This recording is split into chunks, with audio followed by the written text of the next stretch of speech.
The time is now 4:32 p.m. on Monday, June 9th. I call the Special Affairs Committee meeting to order. Roll call, Madam Clerk.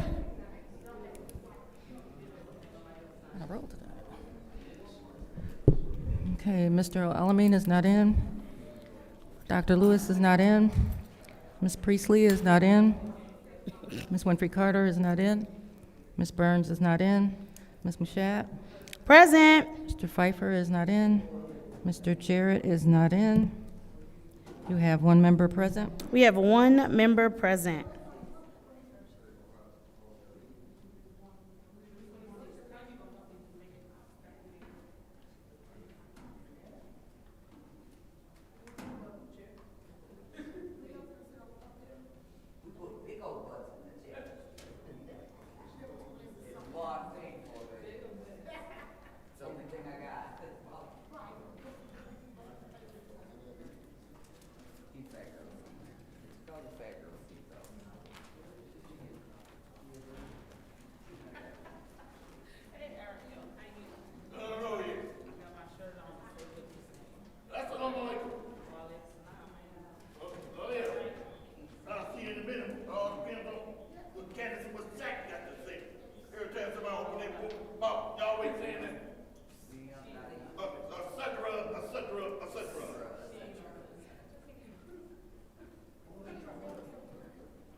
Look on the ground, Turkey, when the pale face walk by you. Tick-tock that, America. Here come Snake Bite Burns coming in from Philadelphia. The stalemate. Oh, you want to me, huh? Oh, baby. Woo! Oh! Hey, that's my territory. Oh! Talk about could a man take fire in his bosom? I don't know.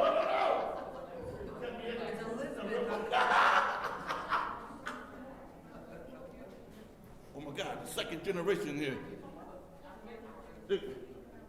What? This way.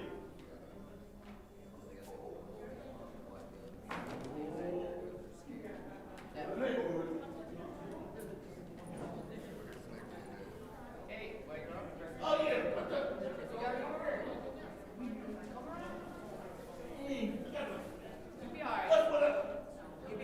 People be saying, I don't know what they. Hey, come here, there's something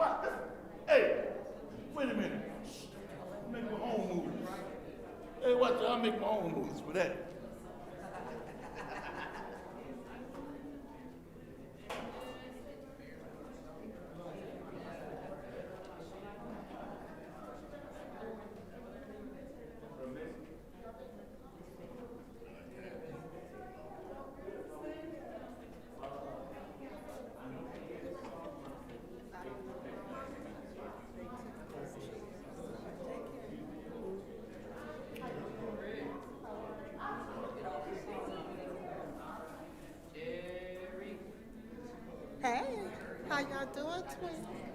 Huh?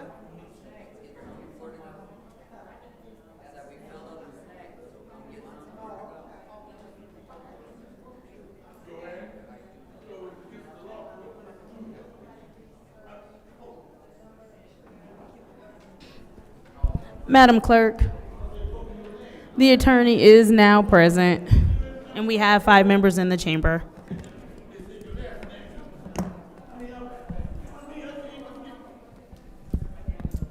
Yep.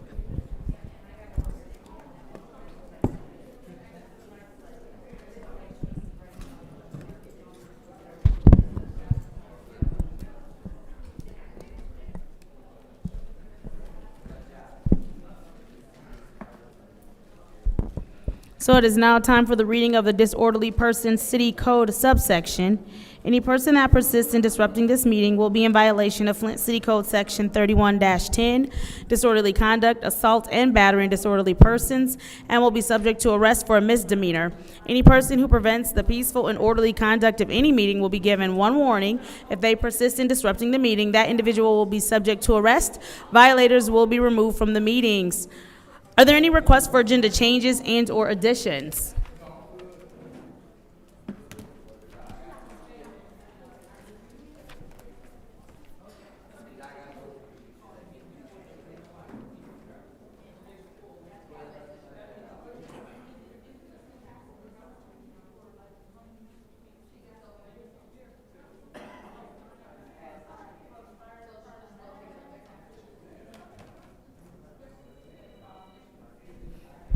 All right, seeing as how there are no requests for agenda changes and/or additions, it's now time for public comment. Members of the Point public. order. Did Yes. Did you forget to do roll call? No, the meeting started at 4:32. Welcome. You did roll call? Yes, yes. Members of the public who wish to address the city council or its committees must register before the meeting begins. A box will be placed at the entrance to the council chambers for collection of registrations. No additional speakers or slips will be accepted after the meeting begins. Members of the public shall have no more than 3 minutes per speaker during public comment, with only 1 speaking opportunity per speaker. First public speaker, Madam Clerk. The first speaker is R.L. Mitchell. Madam Chair, Councilwoman Burns. we did not do roll call. We did, yes, ma'am. We're No, we on to did public not. speaking. Yes, ma'am, we did. not. We did not. All right, so we did. You did not Move do forward. roll call. Point of order. Councilman Jared, you were Davina, Mr. stop the Vice- clock. Point of order. Yeah, you doing too much. Point we of didn't do order. roll Yes, call. Councilwoman Winfrey Carter, what Madam is your Chair- point? Madam Chair, through you to the clerk. Yes, ma'am, go ahead. Clerk Davina Donahue, did you do roll call?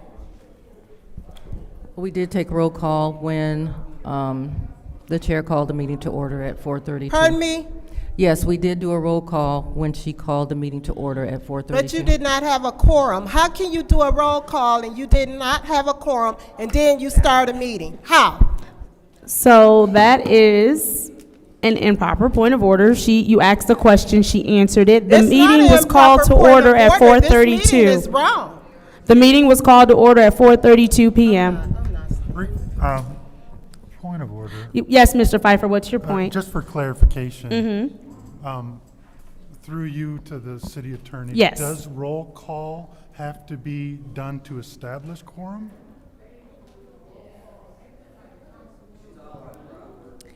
Your question is whether roll call has to establish a quorum? Is that what you Yes. asked? Does the results of roll call have to be done and determined to establish quorum, initial quorum? No. No? The Okay. meeting can start at the designated time, and you can open that meeting at that time. Now, once you establish quorum, that's when your business can start. But you cannot take any official actions until you have a quorum. Okay. Thank you. First public speaker, Madam Clerk. That's R.L. Mitchell. Thank you very much. Good evening, Council. My name is R.L. Mitchell. I live at 759 East Linden Avenue, over there by the Grace line cemetery, the last house on the block. Well, enough of that, et cetera, taking up all my time. I'm here to speak on the financial situation we got in Flint, the budget. To you, Madam President, through Ms. Priestley, as you see, the woman with the money bag is not here. Ms. Priestley, you stated last week that they can't afford to pay you the work in Flint, but you still got the job anyway. And last week, our administrator, Ed, he called himself training the other generation to come and take his place because it's been told that 2,000 people was running City Hall. Now it's down to 500, and he doing it all on himself, on the mayor, on his turn, not on the mayor turn. And while we was in the meeting, he tried to train the young lady to take up his situation. And now the young lady, I should call her name, but people be getting on me like attorney did, Joanne. She said, she checked me a few minutes ago. Oh, this is the first time you called me by my name. The eyes got big. They told me your last name too. But these people, just like they be asking people what's on their check, and you're not supposed to tell them. But this second generation coming up, they ain't going for that. You saw Mr. Teller was talking to her last week with his big butt. They had the camera in my hand, all in the way. I ain't know that. But now she training right now as I speak. The other generation, she probably about 16 years old or 15, got gold all in her teeth, silver. And I said, this girl gonna take your job for you, and you must get up and the girl gave me some dap. And the girl right back there, now, I mean, but I ain't gonna say, but in the Bible, I mean, Davina, go get May's daddy Bible out of his office. Davina? Yep. Never mind. Like I say, this pulpit fell down while y'all was it, and she said it was May's ghost. But I'm saying this in the Bible, it says, whoever offend these little ones might as well put a millstone around your neck and cast in the deepest part of the sea. These, and what she said, talking about you can't afford her salary, but she working there anyway. But these kids, they got to train them.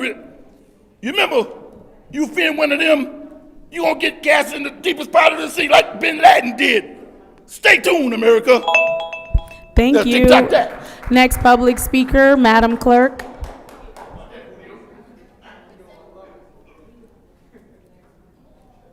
The next speaker is Vivian Williams.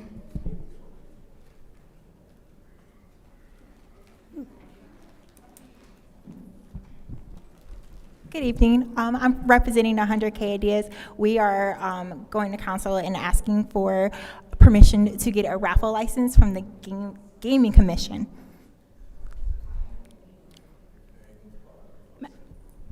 That was all. That was the only thing that I came here for. Thank you. Thank you. Next public speaker, Madam Clerk, would you let the previous public speaker know that their resolution item is on the agenda, and if they could please stay. The next speaker is Rich Jones.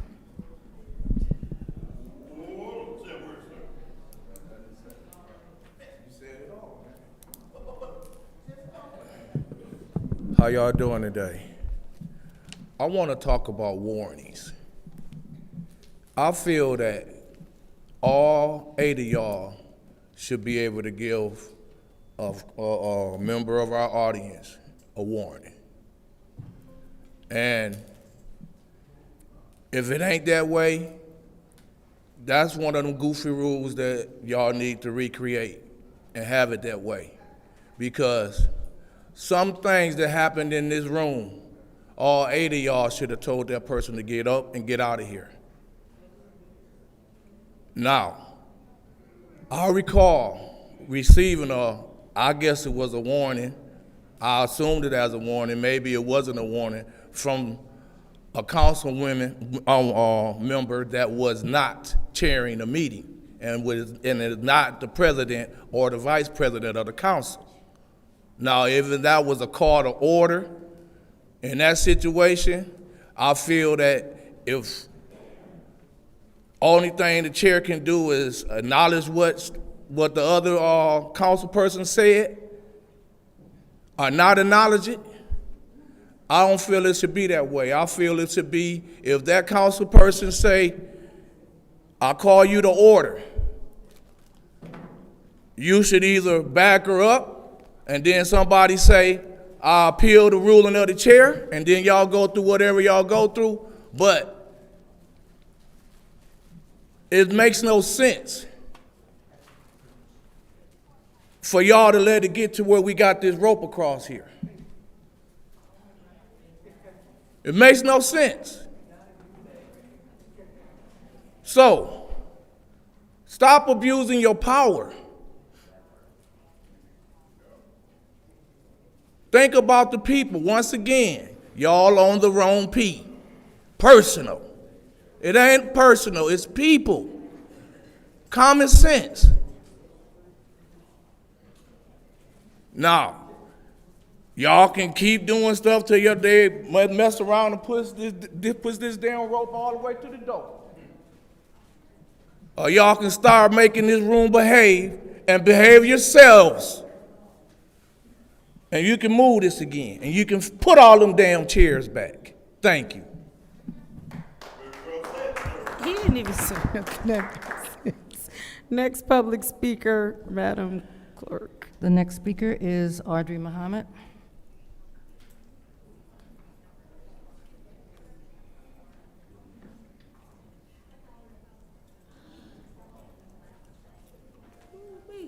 Audrey Muhammad, Second Ward. First of all, brought to our attention today, you all don't have capacity signs in here. Is the city hall in violation, once again, of fire codes? It's supposed to be a capacity sign in here. We noticed that once you remove these chairs, you know, there's more people can come up in here, so y'all need to do something about that. Y'all always breaking them rules, but y'all don't want to be held to the rules.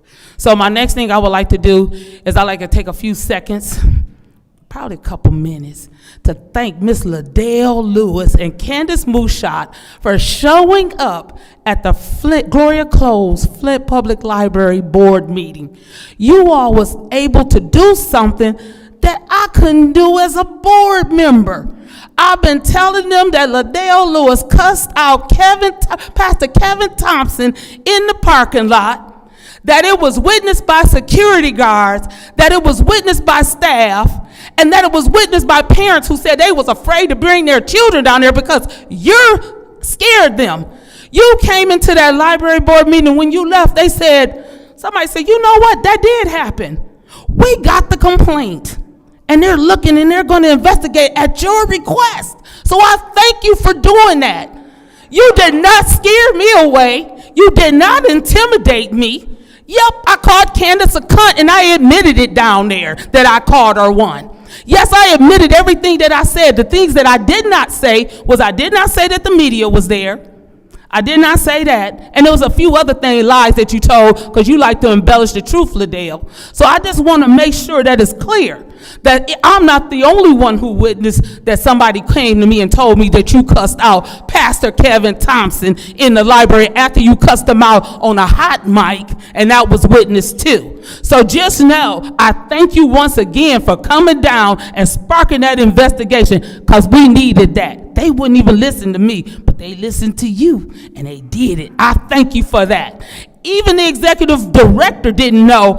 She didn't look in the boards. I guess she didn't look in there and see it, but now she knows that I'm not the only one saying it, and it was other staff members that was present that said, you know what, we remember that being reported. So thank you for coming down there and doing that. You all should be ashamed. We got all of these safety issues going on in the community. I'm just going to tell you, I rode down McClellan. Cars are coming out the side streets because the weeds are growed up to my hip and they can't see around them. It's going to cause a serious accident. But it's not only in the second ward, it's in other wards. We need the city to come out and take care of their lots, or the county, whoever owns those lots. They need to be cut, because it's going to be a serious collision, or somebody going to get hit, somebody walking down the street, something's going to happen. So if you want to talk about safety and doing something really for the community, go out and do that. Thank you. Next public speaker, Madam Clerk. The next speaker is Tanya Jones.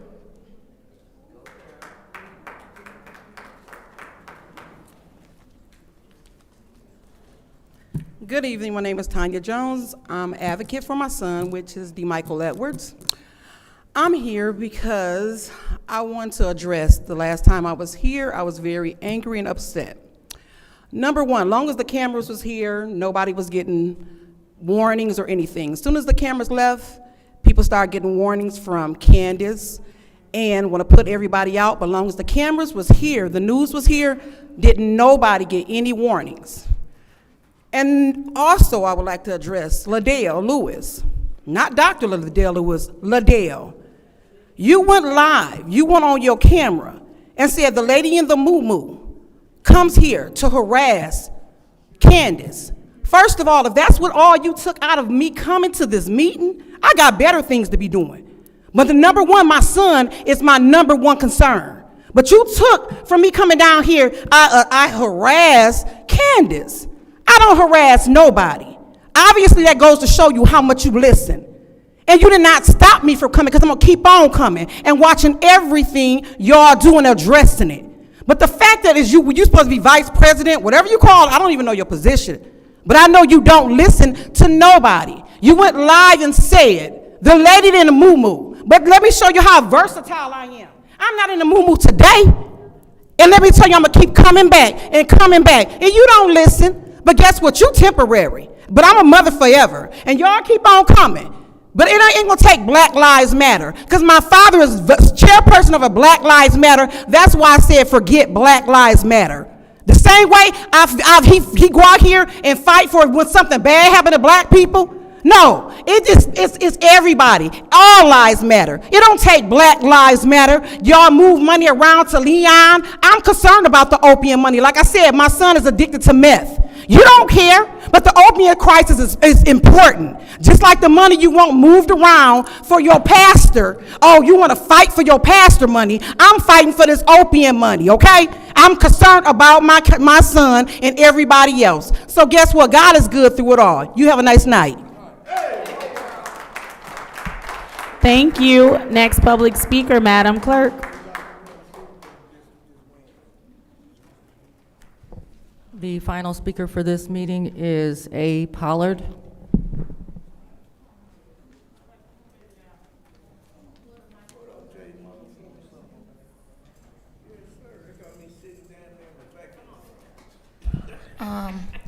This is Miss Pollard. I came here to be calm a little bit today.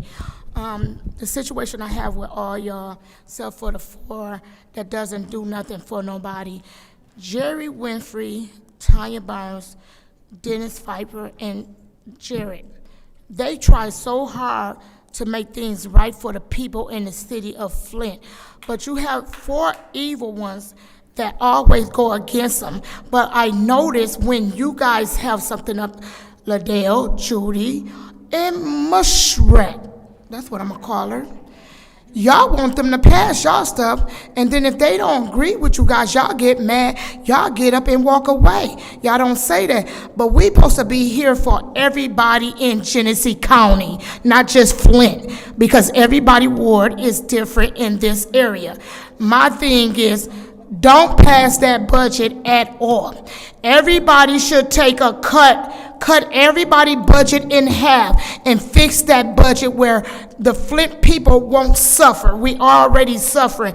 I'm gonna keep driving from where I live at to support my family, because this is my stomping ground, where I was born and raised at, in Flint Town and Bucktown for life. At the end of the day, you guys are so ignorant. When Ladale, I have to say this about you. You talk about us don't have no respect. You had your camera all in and talking about rest they ass. See, this what they want, this what they want. But then when y'all cuss and say stuff, y'all get away with it, and then y'all keep adding rules that don't be in the charter or the y'all council rules. Y'all just put rules in there like we just dogs. We are human beings.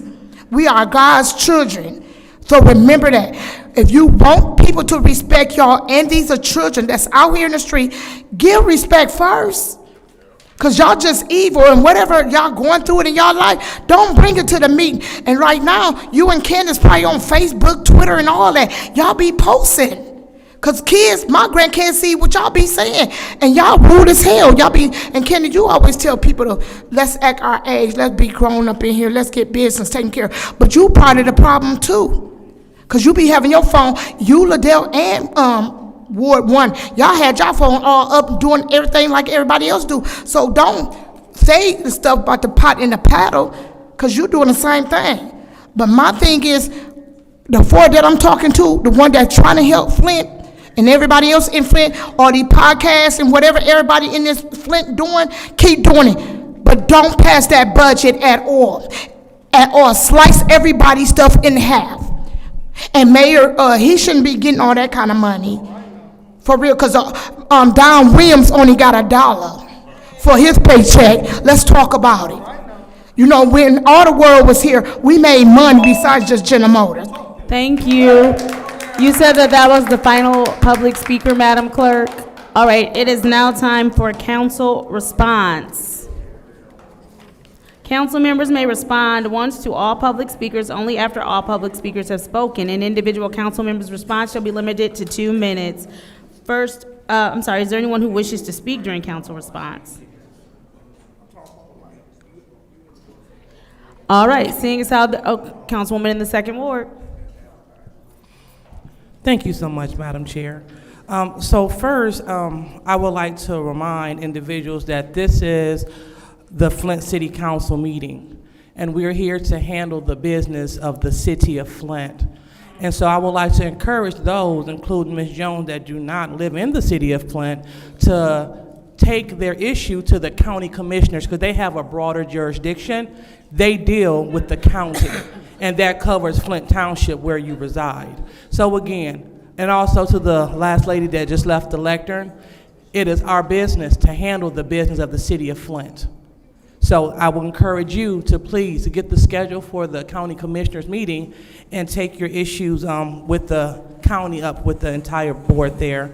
Next, I also would like to address Library Trustee Secretary Audrey Muhammad. I hear everything that you said, and I'm happy that an investigation is definitely underway, because it has been, defamation and slander have been going on too long from your person. And so I look forward to that. We should not laugh. We shouldn't laugh about coming to the lectern and being disorderly and calling people vulgar words. We should expect better from our city, from our representatives that represent, whether it's our library or our council body. And so we continue to hear her yell out from the back. And this is the behavior that we call acceptable from our people that are appointed. But for the rest of you all, we cannot, I hear people say just don't pass the budget. That's not an option. But the option that we do have is to work together to come up with a budget that's good for the city.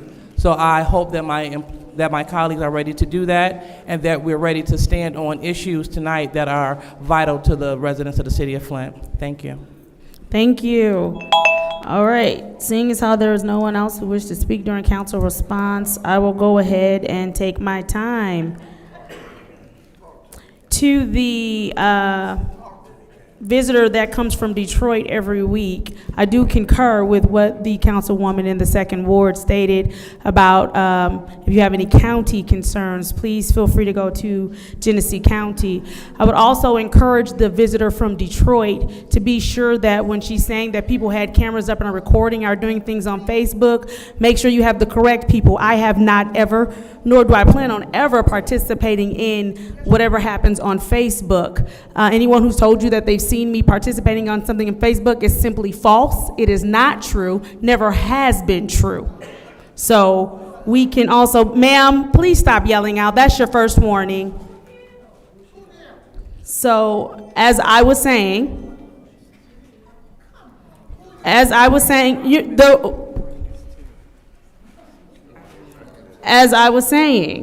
again, this being the Flint City Council meeting, we certainly understand that there are some things that have happened and people are frustrated about some things that might be going on countywide. However, we can only address as far as something that we are in control of, Flint issues. If you would like to visit the county meetings and explain to them about your property in Mount Morris Township and how you feel a Genesee County judge is also not helping you, please make sure you go to the Genesee County Commission meetings, and that would help you maybe get some resolve a lot faster, and especially if you have property in Mount Morris Township that you are concerned with. Now, seeing as how that is the end of council response, I'll move on to the consent agenda. What is the pleasure of the body?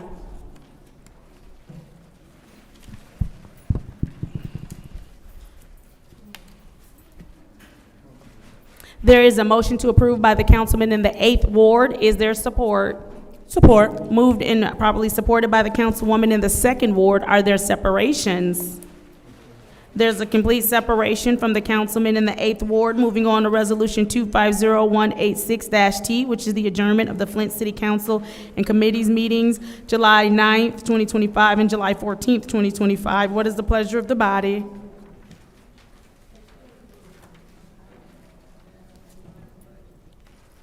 Madam Chair, Councilwoman in the 2nd Ward. I move to approve that resolution. There is a motion to approve the resolution. Is there support? I will support it. Is there discussion in the first round?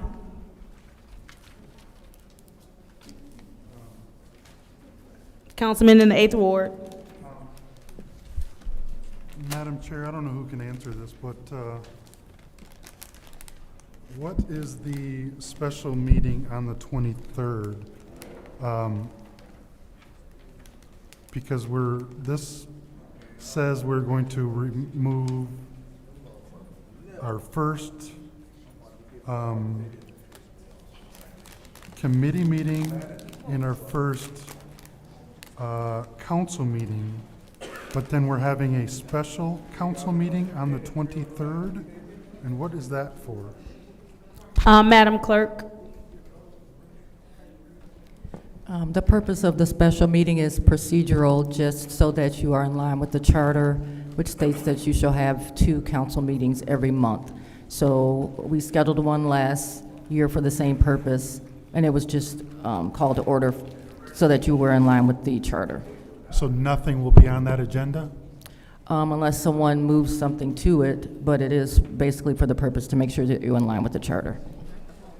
Okay.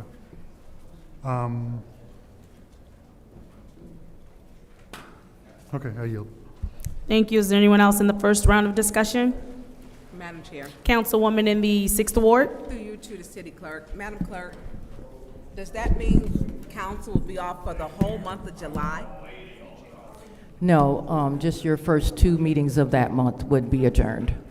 So you would pick back up the second Wednesday meeting and have a special meeting on that same day. And then your regular council meeting. I don't have a calendar in front of me, but the last 2 meetings of the month would still happen.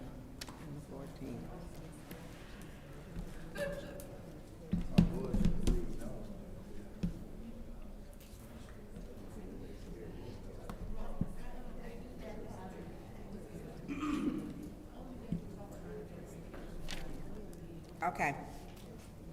I'm done.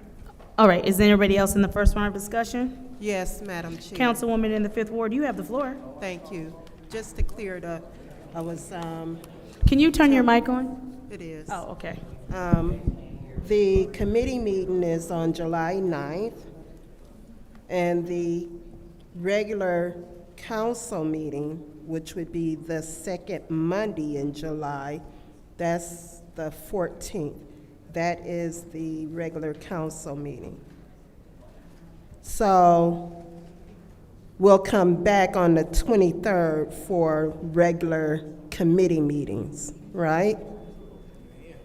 Madam Chair, Clerk. through you Yeah, to the Madam Clerk. clerk. That's correct. And Okay. also So have- we're gonna miss one committee meeting and one regular council meeting. Correct, and have a special meeting on the 23rd as well, on that Wednesday. Okay. Before the committee. Correct, Okay. where conceivably items could be added to the agenda, but basically it's going to be for the purpose of just being in compliance with the charter at this point. So I'm assuming, and I want to just say this would be a good time for the clerk to catch up. Would you say? Correct. We would definitely take advantage of the adjournments for the time, because we could focus on elections and plus not having new meetings and get some of the old stuff. So you would say that you guys would need this time off? Correct. We could definitely, the Okay. staff could use the time as well. All right. Thank you. Are you yielding? Okay. Anybody else in the first round of discussion? Anybody in the second round of discussion? Seeing as how there is nobody in the second round of discussion, this is the roll call vote to send resolution 250186-T to council. Roll call, Madam Clerk. Mr. Alamin is not in. Dr. Lewis? Yes. Ms. Priestley is not in. Ms. Winfrey Carter? Yes. Ms. Burns? No. Ms. Mashat? Yes. Mr. Pfeiffer? Yes. Mr. Jarrett? Yes. The vote is 5 yes, 1 no. The vote is 5 yes, 1 no. This has been sent to council. Moving on to resolution 250187-T, which is the charitable gaming license for 100K Ideas nonprofit organization. What is the pleasure of the body?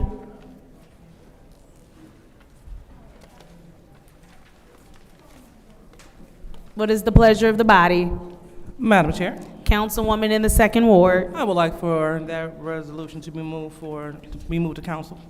There is a motion on the floor to move resolution 250187-T to council by the councilwoman in the second ward. Is there support? It's been supported by the councilman in the 8th ward. Madam Is there Chair. discussion in the first round? I'm sorry, did you say something?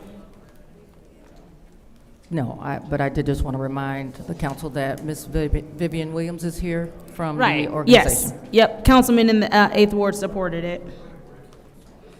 Is there any discussion in the first round? Madam Chair. Councilman in the 8th ward, then councilwoman in the second. Okay, councilwoman in the second. All right, so could the young lady who's here from about the gaming license, could she please approach the lectern through you, Madam Chair? Mm-hmm. Ms. Williams, if you would please join us. Hello.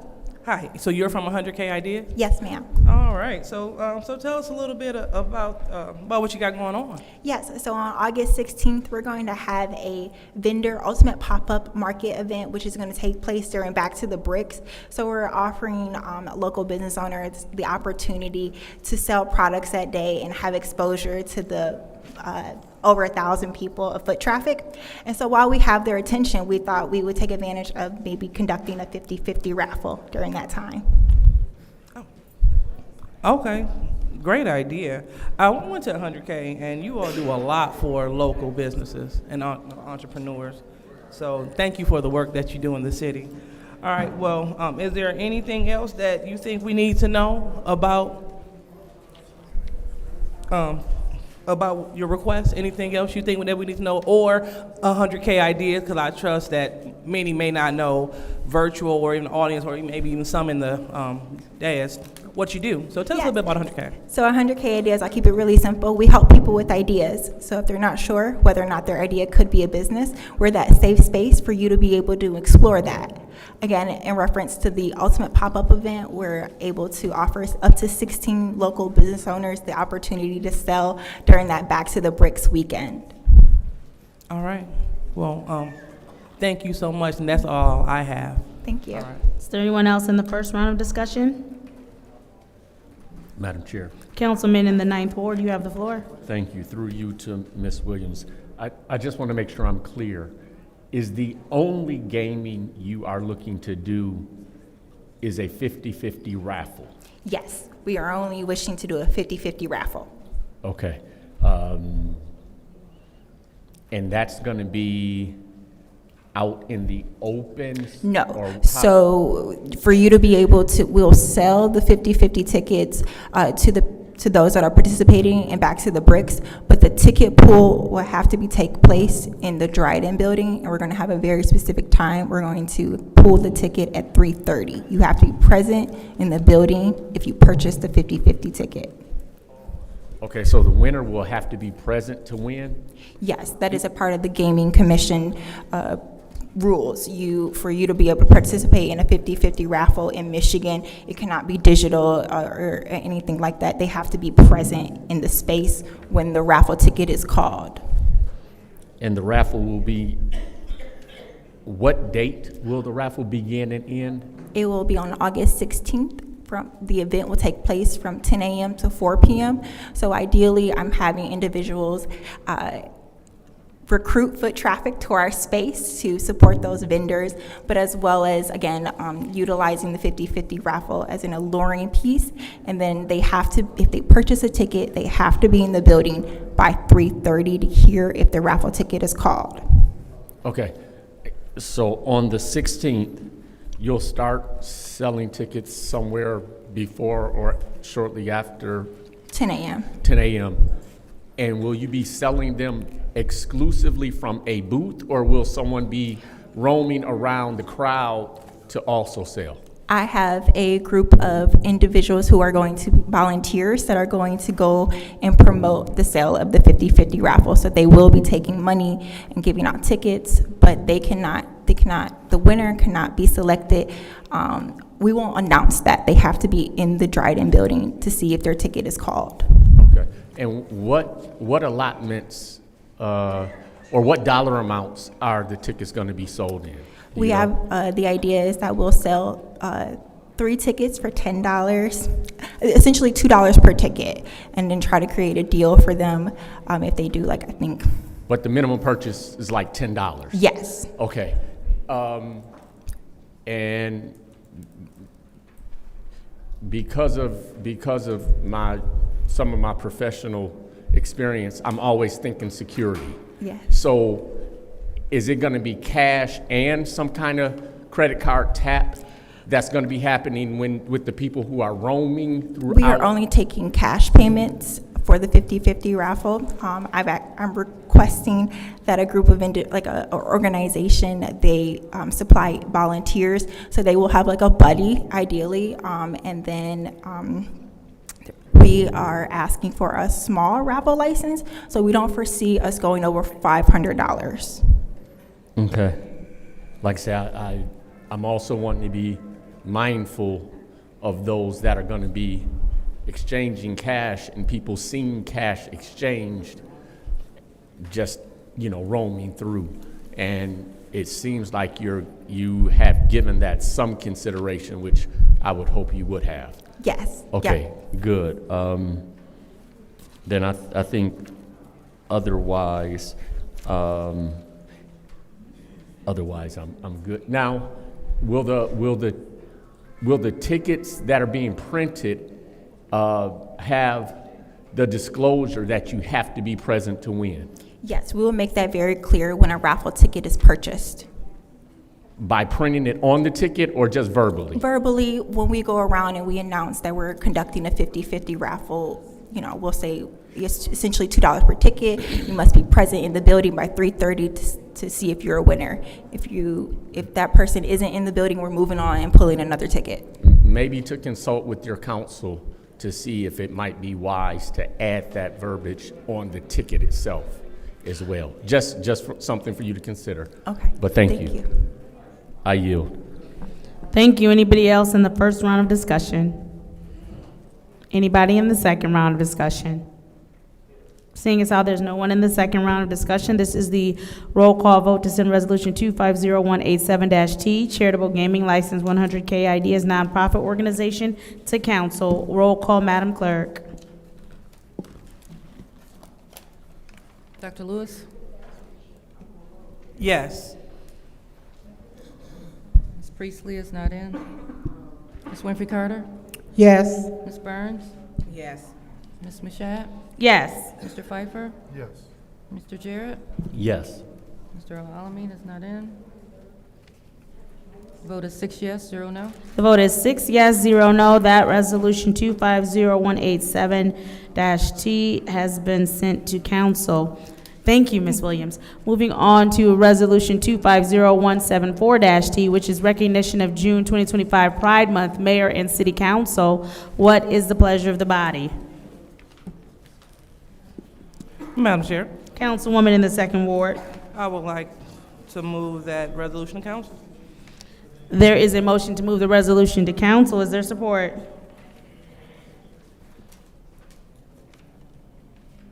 Is there support? I'll support it. Is there discussion in the first round? Madam Chair. Councilman in the 8th ward. Without getting too much into details, I will not be supporting this. Thank you. All right, is there anyone else in the first round of discussion? Madam Chair. Councilwoman in the second ward. Thank you. So, understanding that it is our responsibility to represent everyone, just like we represented African American History Month, we recognized Women's History Month, and we also in the past, in 2022, we recognized Pride Month. And I don't understand why we just don't, I guess this is symbolic to do it yearly, why we just can't recognize them, period. However, I am a proud ally of the residents of this city, and it is, and I am here to support everyone. And also, seeing how a lot of the county commissioners caught a lot of heat, it's something that we need to think about. Put personal biases to the side and just think about the people that we represent.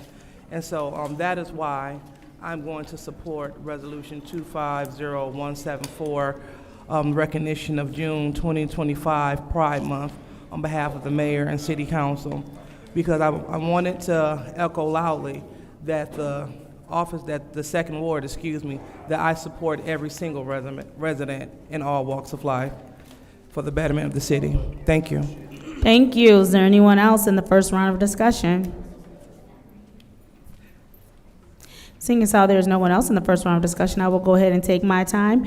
This is Resolution 250174-T, resolution recognizing June 2025 as Pride Month by the Mayor and City Council. Whereas the City of Flint is committed to fostering an inclusive community that celebrates diversity, promotes equality, and protects the rights and dignity of all residents regardless of sexual orientation, gender identity, or gender expression.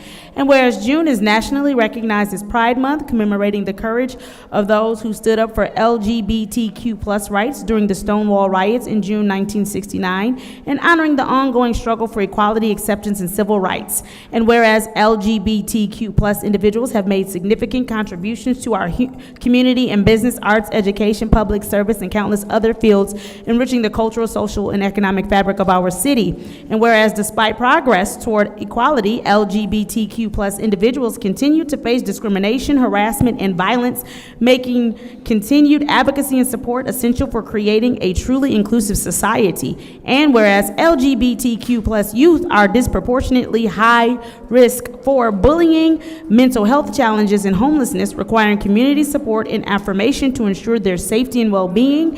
And whereas cities across the nation have recognized the importance of official support for LGBTQ+ Pride Month as a means of promoting understanding, celebrating diversity, and demonstrating municipal commitment to equal rights. And whereas supporting Pride Month aligns with our city's core values of respect, inclusion, and equal opportunity for all residents and visitors, says be it resolved by the Mayor and the City Council of the City of Flint that we hereby officially recognize June Pride Month, acknowledge the valuable contributions of LGBTQ individuals to our community. I want to add another whereas. Whereas they are human and they do not have to explain themselves nor their feelings to anyone. Whereas we all live our lives how we want to.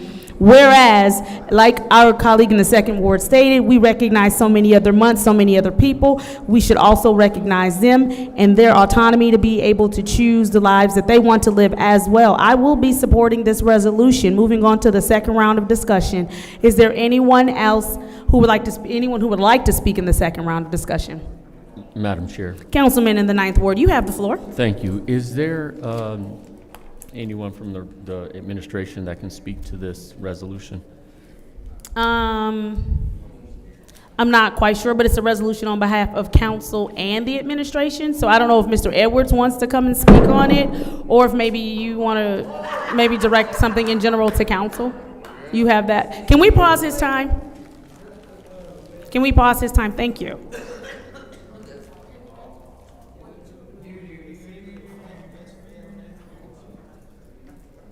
Yeah, I didn't think he heard me at first.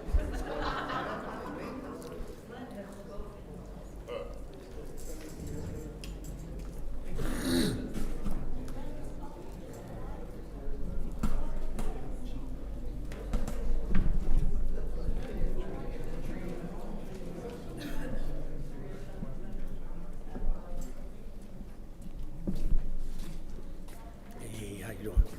Good. Thank you, Madam Chair. Through you, yes. to Mr. Edwards. Good evening, sir. Good evening. What I want to try to understand or make sure I understand is the recognition. Is the recognition,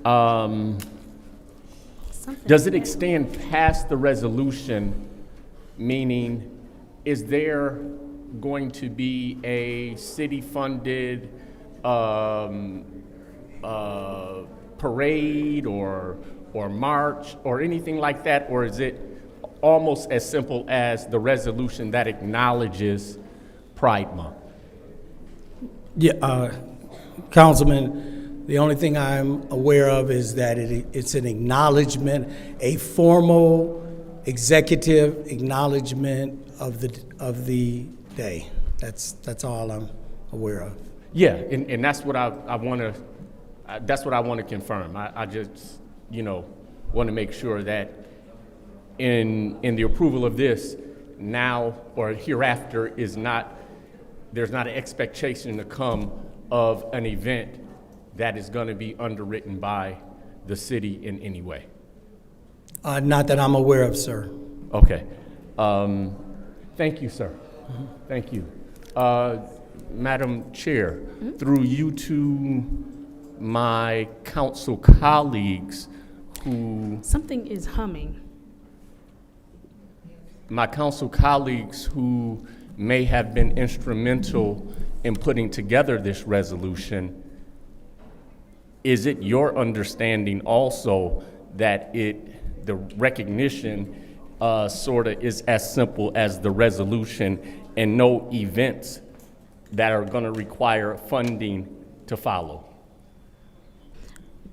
Correct. There has been no request for anything. This is just simply the council and the mayor joining in with the county, countless other cities and counties and states across the country, and recognizing June as Pride Month, as has the state of Michigan.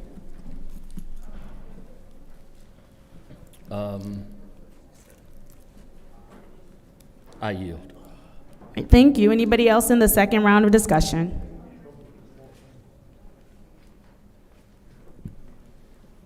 Seeing as how there's nobody else in the second round of discussion, thank you, Mr. Edwards.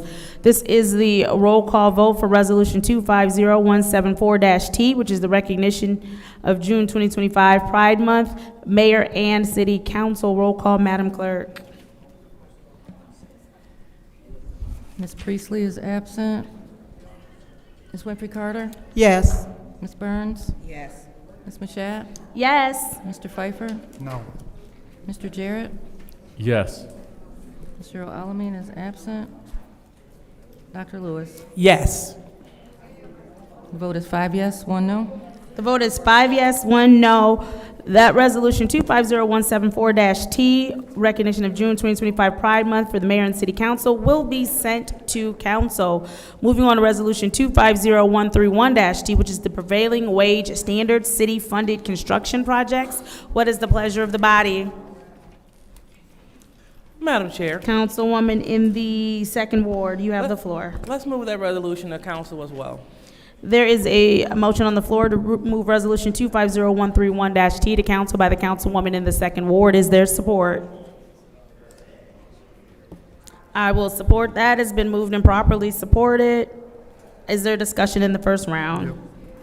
Councilman, in the 8th Ward, you have the floor. Yep, so, based on the way that this is worded, and we can't, according to the attorney, force non-government or non-federal projects to be, to my understanding, we can't force non-federal to be prevailing wage. Is that it? Did I get that correct? Almost. What I stated was we cannot force employers To pay these rates. to pay prevailing wage rates. If it does not apply to them, we can encourage. So based on that, and this not actually going to be changing the purchasing policy, and the way that this worded, it lends the, to me, it lends the idea that bidders will be told to put prevailing wages on there to get a leg up. So because of that potentially unfair bidding practice, I think I'm going to vote no on this. Thank you. Thank you. Is there anyone else in the first round of discussion? Anybody else in the first round of discussion? Okay, seeing as how there's no one else, I will go ahead and take my time in the first round of discussion. Is there someone who can speak to this resolution from the administration?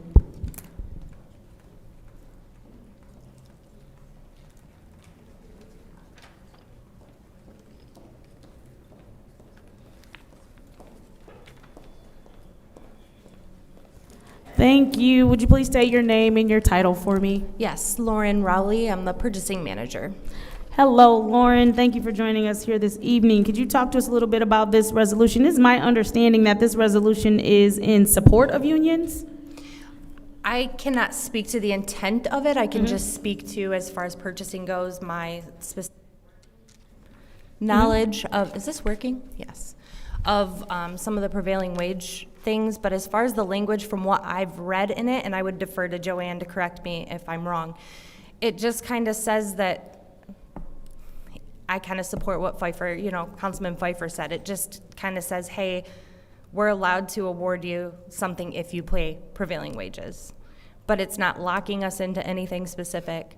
We already have some federally funded jobs that do require prevailing wages. CDBG, HUD, ARPA is not one of them. So we already do follow those particular guidelines if it's enforced. But generally, otherwise, we don't. I think there are some things that could be potentially a warning sign in doing so. It could potentially hurt small businesses. I will say that. You have a lot of local businesses that maybe hire part-time workers, retired workers, seasonal workers. And if they're told to put prevailing wages on, they may not bid at all, which is disappointing. And then you also have that if they pay the prevailing wages, then they will just tack those costs onto the city. So those are other ways of looking at it. Right, and so you said, because ARPA is just a one-time thing, but you said as far as like the community block grant dollars, those do require basically to pay prevailing wage. You said we have other things that require that as well, or? Federally, I think it's CDBG, HUD, and then a lot of the SRF-funded projects, like the water projects mainly require those prevailing wage rates. And those do come with not only just requiring those prevailing wage rates, it's compliance of those rates. So we have to hire someone to actually go to the sites and ensure that those vendors are turning in their prevailing wage payroll sheets. I'm sending the information to Eagle to say, yes, this particular vendor for this block of time did submit the correct payroll. It's a whole thing, and if the city moved in the direction of requiring it down the line, I would see there needing to be a position filled to make sure that compliance is enforced, so. Right, but for the most part, pretty much projects in the city of Flint, construction-wise, pretty much they adhere to or require prevailing wage in some way, shape, or form. Correct. Right, and so I'm just understanding that this is also saying that the city of Flint may preferentially award construction contracts to successful bidders to the extent provided by the law that pay their subcontractors and construction mechanics not less than the prevailing wage and fringe benefits in city projects. So this is also a way to kind of incentivize the very few projects that we have that do not, correct? It could be, depending on how you look at it, yes. Yep. And we do also hire union companies that are not federally funded too. So, you know, that doesn't say we only hire union companies if it's federally funded. That's false. Right. We have a lot of them that work, you know, maintenance contracts here at the city that are union. So, but we don't require the necessary prevailing wages, though they already do pay their employees those prevailing wages. Right, and so this is just something that's kind of a push, especially because we know in Michigan 2 seasons, right, winter and construction. And so this is just one of those things that kind of pushes toward those construction workers whom, whatever the job is, whether it's them standing in traffic holding the signs or them doing some of the actual physical labor, those people who are kind of risking life and limb, just putting them in a better place financially for their family if they do these projects. So that's kind of what this resolution is saying on top of the, I'm sorry, go ahead. Could be, yes. Yes. Like I said, I don't my guess is that the intent was to show union support, which is great. But there's nothing really identifying in there to tell us, there's nothing that's a must, right? So it's kind of like, hey, you can give these people an upper Well, hand it does at their prevailing say, wage. which kind of helps City of Flint, may preferentially. May. So that's kind of Correct. a push there to say, without saying that, you know, if you are paying these wages, we will be more likely to decide that this is a good fit for the city. Okay. And could muddle it, to me, and looking at it, could maybe muddle. Sorry. Yeah. Moving on to the second round of discussion, is there anyone who would like the floor in the second round of discussion? Councilman in the 8th Ward. So, Lauren, this is basically contracts that maybe come out of the general fund, right? For the most part? It depends. I mean, if that wants to apply to all RFPs of any work exceeding $2,000 that are city, it could vary how it's funded. Right. So here's why, a good reason why I'm voting no, is if a small contractor comes in to mow lawns or whatever, right? And they charge X amount of dollars. Well, now a bigger contractor comes in and actually charges the city more. Now we're saying, well, we may give the bigger guy. Bingo. So to me, this is, and when they're bidding, when the small guy against the big guy is bidding, they don't know.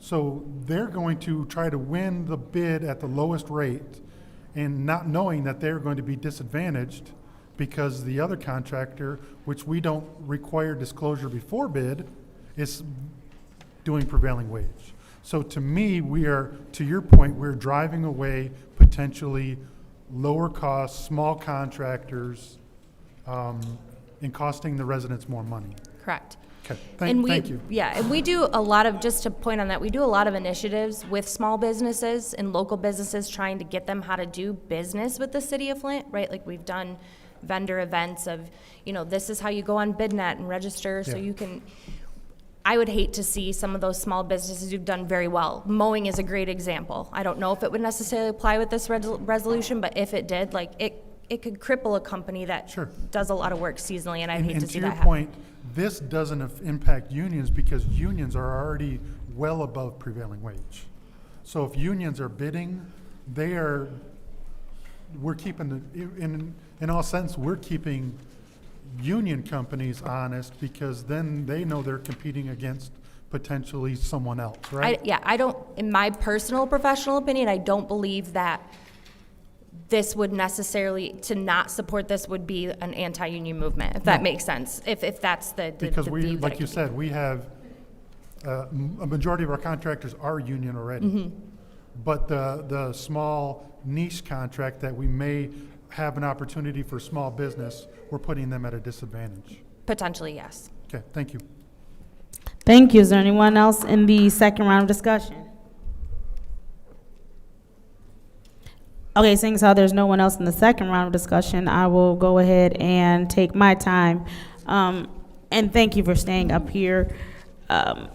but this is kind of more aimed towards union protected wages and people undercutting quality work though, right? So it's not necessarily something that will affect, and to my colleague's point, but something that will affect people who are coming in and getting lawn mowing contracts or something small like that, correct? I don't know exactly. I would have to refer to legal if this were to get approved, what it would mean for me and who it would apply to and what projects. So just one second. Yes. City attorney, this is more so aimed at or more about union protected wages, right? And just making sure that quality work is not being undercut, correct? I would say that it, of course, is not for undercutting quality work, but it specifically states that it applies to construction projects. So construction projects only. So is it's what specifically this- about construction projects, Correct. not necessarily about like lawn mowing and things of that nature, right? Not based on what is written here. Okay. So, all right. So again, just based off of the fact that this is construction projects only and making sure that people are paid fair wages for, again, the work that we do, that we know that happens with construction. And again, we have a whole season for construction in the state. And this is just making sure that those who are doing that labor are being paid, are being paid fairly. And it's also to incentivize others who may be thinking of undercutting that quality work to keep in mind that more work is probably guaranteed for, I'm not even gonna say guaranteed, but like, it's probably just better to pay people the fair wages as opposed to trying to get contracts and undercutting how much people are being paid. Are you asking me that Yes. question? I think it's all very dependent. I mean, I come from a union family of contractors, but you're looking at a city council chamber that was completed by, a non-union company who I think did a great job. So who worked alongside some union contractors to get it completed. So it doesn't necessarily mean if a non-union company might undercut. Right, quality but work. again, whether it's just all in union, the- obviously union can't undercut, but specifically, stay where you are. If it is non-union, this is something to incentivize them to pay the same fair rates that you would be paying if it was a union contract, correct? It could incentivize, yes, I guess that would be the potential of it, yes. All right, thank you. Seeing as how I was the last person to speak, thank you so much, Yes. Lauren. In the second round of discussion, this is Resolution 250131-T, which is the Prevailing Wage Standards City-Funded Construction Projects. Roll call, and this is the roll call vote to send it to council. Roll call, Madam Clerk. Ms. Winfrey Carter? No. Ms. Burns? No. Ms. Mashat? Yes. Mr. Pfeiffer? No. Mr. Jarrett? No. Mr. Alamin is absent. Dr. Lewis? Yes. Ms. Priestley is absent. The vote is 2 yes, 4 no. The vote is 2 yes, 4 no. Resolution 250131-T, Prevailing Wage Standards City-Funded Construction Projects fails to move to council. Moving on to Resolution 250175-T, which is the reallocation of ARPA funds for private tree removal program. What is the pleasure of the body? Madam Chair, Councilwoman in the second ward. I would like to move that resolution to council. There is a motion on the floor by the councilwoman in the second ward to move this resolution to council. Is there support? I will support that. Is there discussion in the first round? Madam Chair, Councilman in the ninth ward. through you to those in the administration that can speak to this. Absolutely. Is there someone here? I believe Heather Griffin is here.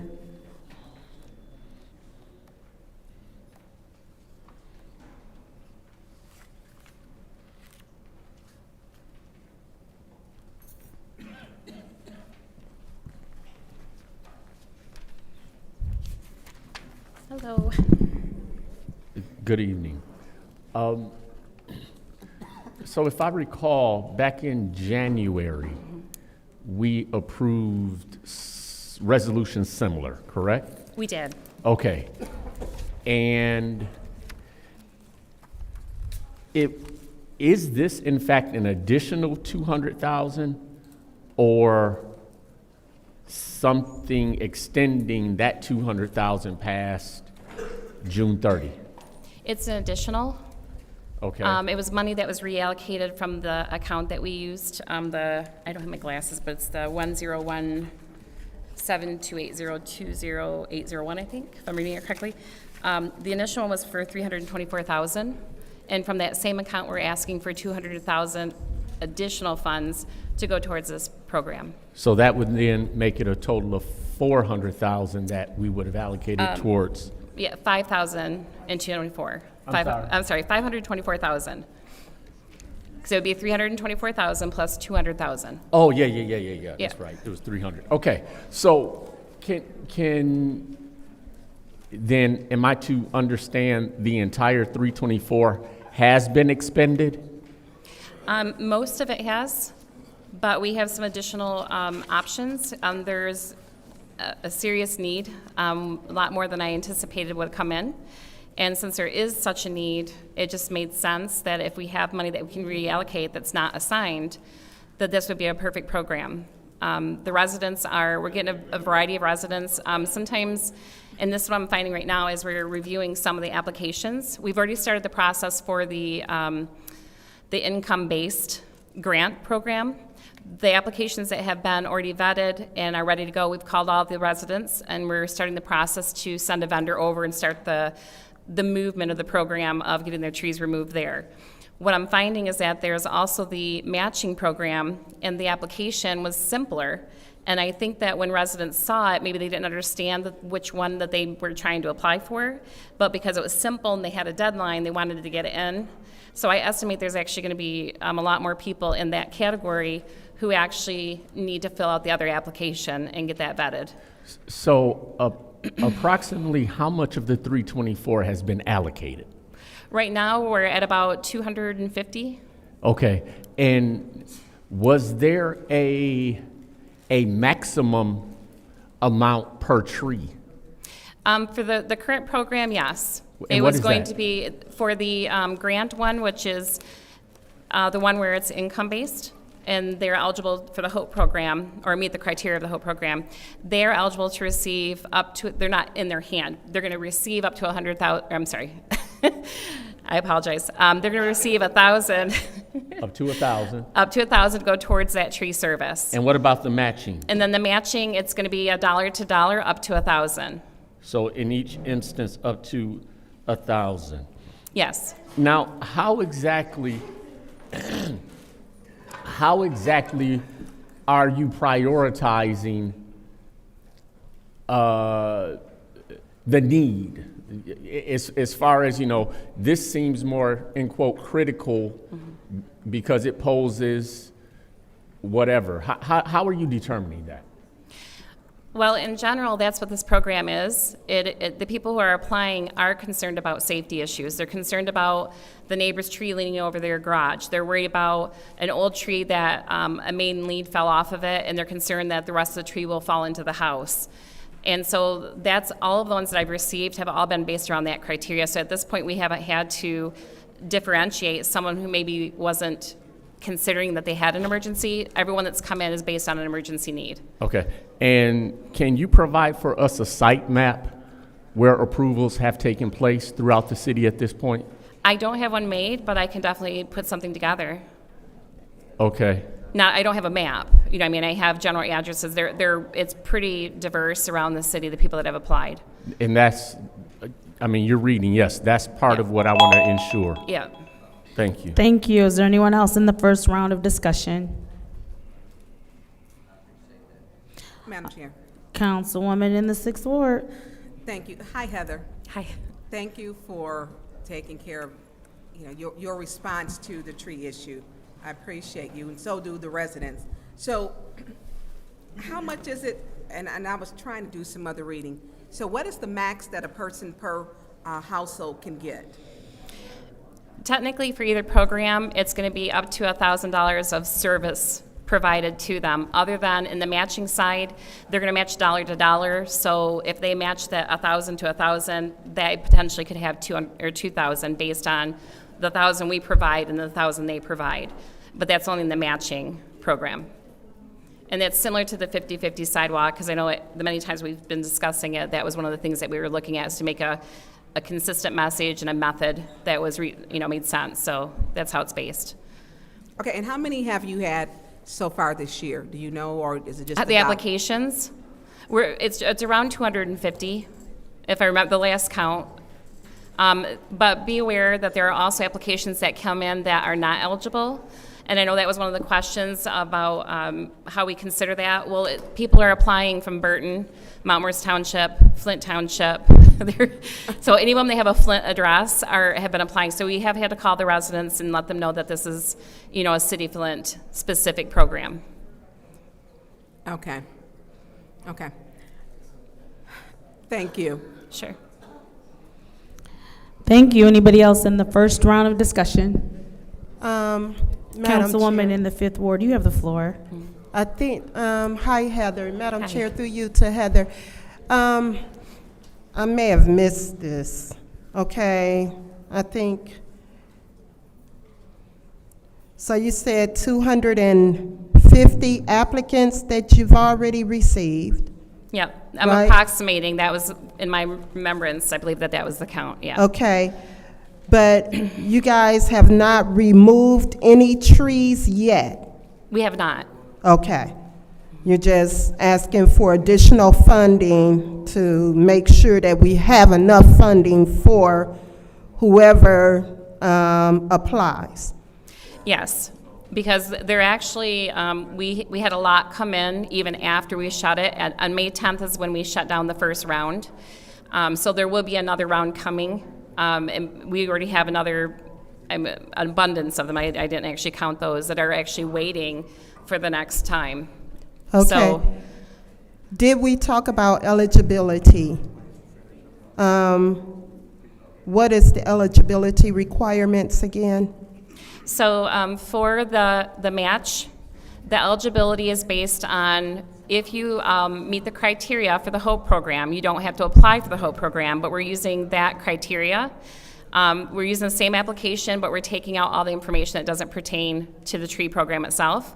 And then that's vetted through the assessing office because we didn't really want other people to see the finances. It needed to stay with the area that needs to do that and has been doing that. So once they get that approved, they stamp it and sign off on it, and then we know that they've been vetted and they are eligible. And that's based on, again, income-based, and that's the one we're calling a grant program. The matching, the criteria for both programs is that they have to be owner-occupied. So, because what we're finding also is that we have different people who may not live in the home, they live in Grand Blanc or some other place, and they're wanting to get the service. And there is such a need of people who actually own the home that doesn't have the resource to get, the kind of service they need for those private trees. So we were trying to keep that very precise and make sure it's property owned, and that they live in the home. Okay. Yeah. Okay. I yield, Madam Chair. Thank you. Anybody else in the first round of discussion? Mr. Pfeiffer, you have the floor. Real quick, Heather, do they have to be current with all of their taxes, water bill? We did not assess that. We did not consider that in it because, again, it's about safety. And if someone's living in the property or owns the property and they happen to be late on some kind of, because we know that there are a lot of people, especially with the water, because of we went through a lot of things. So to make them say, okay, I'm sorry, you didn't pay your water bill this month, so you're not eligible to remove a safety tree. So we did not consider that as an eligibility. Well, but are we determining that it's a safety issue or just it has to be a safety issue then, right? Well, that's the premise of it, is that there's a safety concern. So it can't just be an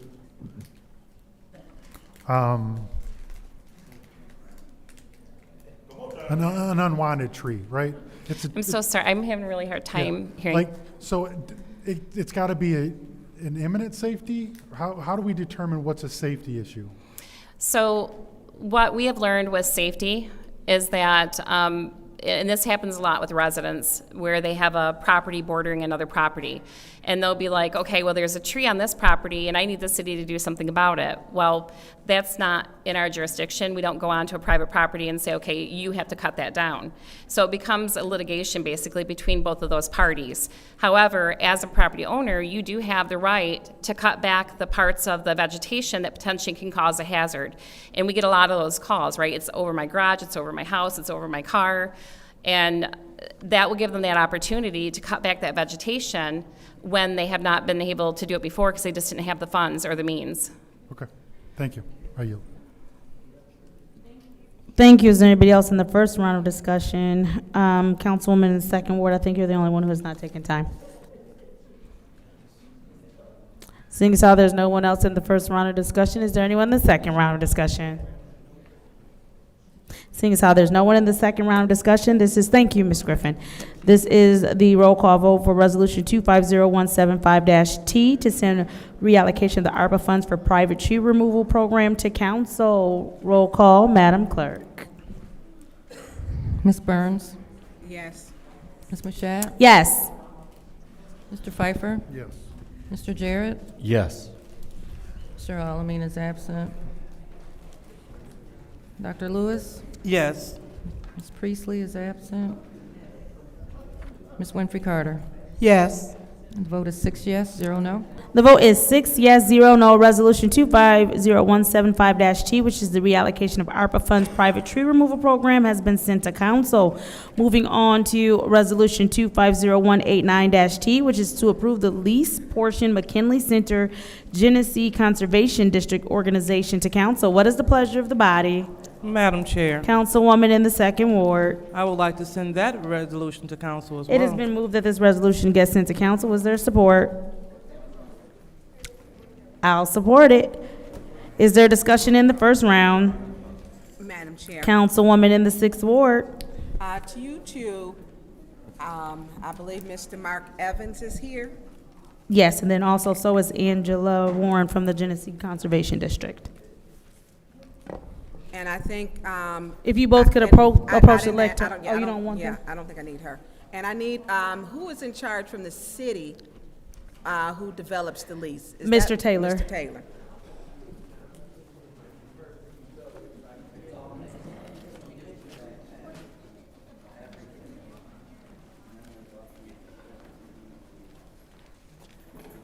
Hello. So with this project, well, you're already up here, Angela, so, and you, Mr. Evans, so the project will be working together, is that correct? Go ahead, y'all can answer that. I think this agreement right here is just a lease agreement for the McKinley Sorry, Center. please pause the time. I want to remind everyone in the back that we are trying to hear up here and your conversations are loud. Could you please start our time? And Ms. Burns, to answer your question, I believe we're here today to address the lease agreement between the city and Genesee Conservation District. Yes, and is your project part of that? Because I read your business plan prior. So that goes into how your rent is being paid. Yes. So, are you working, so will both of you, so what business, you're the South Side, right? I represent South Side Neighborhood Coalition. Correct. And she is Genesee Conservation, right? Correct. And so, but you're working to you'll be together in that area in McKinley Center. We Is that will be correct? working together in some capacity. Okay, so what do you mean in some capacity? We will be hosting the neighborhood group meetings. Anything that she needs support in, we'll be supporting the Genesee Okay. Conservation District in this lease. Okay, so thank you. Mr. Taylor, how did we come up with the rent for this? If I am not mistaken, that's what they offered for the two, well, they'll have two specific rooms, but they will have, use to the entire facility. Plus, they'll be dealing with outdoors. They've got certain activities, and she could tell you about it. They've got certain activities that'll be outdoors as well. So will they be, they're not using the entire facility? They have access to the entire facility, yes, but they need 2 office spaces, if I'm not mistaken, correct? A classroom and an office space. Yeah, it was a classroom and an office space.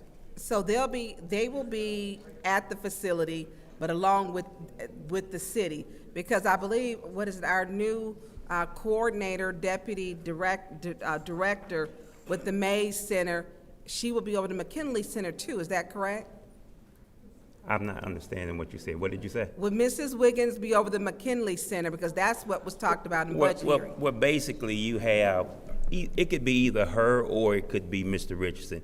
You got Mr. Richardson as her assistant or deputy director, and you've got Ms. Wiggins as the director. So it doesn't really matter which one that they're over, just long as they oversee it, because we are the city and we own the property. So here's my question. If the city has the property, so is she going to be both of she's over them, or we're leasing? I mean, because it doesn't seem, if they have a lease, why is the city even in this with her being a director over those two? Because that's their property. They have a lease agreement. But Yes. You're saying they're not using the entire property? I'm gonna repeat it one more time. The city of Flint owns the property, as you know. Mr. Taylor, I'm very clear of that. And that's not my question. And I'm gonna repeat myself one more time. Who will all be in this property? Because she stated she's the director. And so if they're leasing it, this is their lease and they have a budget. So I'm assuming who will be doing the opening and the closing of the property if we have Mr. Evans and with the Genesee County Conservation? They will have a key to open the property. They will have a key to close the property. Okay, so the rental rate, which is at $1,291.67 for 5 years. And so it doesn't take That's not correct. If I'm not mistaken, the resolution that came up should have showed 1,400. And is that for the entire 5 years? It said 24 months, if I can remember.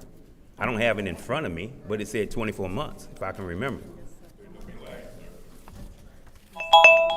Thank you. Is there anyone else in the first round of discussion? Is there anyone else in the first round of discussion? Madam Chair. Councilman in the Ninth Ward. Thank you. Through you, wow. I just drew a blank. Yeah. You drew a blank too. Oh, wow. I'm sorry, sir. I just drew a blank on your name, just that quick. Not you, Mark. I know you're Mr. Taylor. Mr. Taylor, I'm sorry. Just drew a blank that quick. If I'm following, then the city is going to maintain operating authority over the building. You got it. Okay. And at this point, this resolution speaks to leasing a portion of the building to the Conservation District. Correct. Okay. Can you share with me approximately what is the size of the building and how much of it will the organization have at their sole discretion? I can't remember the size of it anymore. I did have the square footage. You have it? I do. Okay. What's the square footage of this building? I can't remember what it was, the total square footage, but they have 2 rooms. They have a classroom and they have another room. Okay. But they will have access to the facility. Right. They'll have access to the outside. They'll have access to the inside. They'll be able to operate and run their programs. They've got several different programs between this young man here and this young lady here that they are going to do together. Right. So I believe part of what Councilwoman in the 6th Ward was speaking to is the first iteration of and the vision for that center. And the first iteration included in a more direct way Mr. Evans and the Southside Neighborhood Coalition. That has since been revised some to where currently we're at and having discussion only about the Genesee Conservation District currently, with the potential for something additional. I've had discussions with both of them for the Genesee County Conservation District as well as the Southside Neighborhood Coalition. Okay. So it's been consistent with him and her together with me. Okay. In meetings for probably the last 6 months, I believe. Wonderful. Me and names, I apologize. Don't ma'am. worry about it. Can you tell us, ma'am, what do you look to, what types of programming and what will you be doing out of the space? And I want to speak specifically to the benefit of the residents of the city of Flint. Absolutely. We've been wanting a space where we could bring people to, both indoors and outdoors. Bringing people to nature, because we're a natural resource agency, is what we want access to. So this building affords that with its forested area, with its naturalized areas, with the water. I think it will be beneficial to people, the various workshops that we have planned, and then other workshops that deal with natural resources as residents request them. It was my understanding also that there's a certain amount of maintenance that you all also look to do both with the water and the adjoining property as well. Is that also the case? Absolutely. Anywhere we can lend our expertise for the benefit of that area, we're interested in. Okay. Obviously, it sits in the 9th Ward. So obviously, I would have some interest in understanding what is going to go on with it, and especially to understand how it's going to benefit both the residents in the immediate 9th Ward and how it's going to be made available to residents throughout the city. So I thank you in the first round for the exchange. Thank you. Anybody else in the first round of discussion? Yes, Madam Chair. Councilwoman in the 5th Ward, you have the floor. Through you to, I believe, Mr. Taylor. Mr. Taylor. Yeah. So we do have the resolution. However, we do not have a lease attached to this supplemental materials. Do we have a lease? No, we don't. The lease, I actually didn't even know it was on the agenda today, first of all. So do we But need to? The lease will be squared up by Wednesday. I had already talked to Joanne about it. We had a meeting about it today, and it will be squared away by Wednesday. So, do we need to table this until the next council meeting, until we get a lease, until just keep this in special affairs? Madam Chair, through you to Attorney Gurley.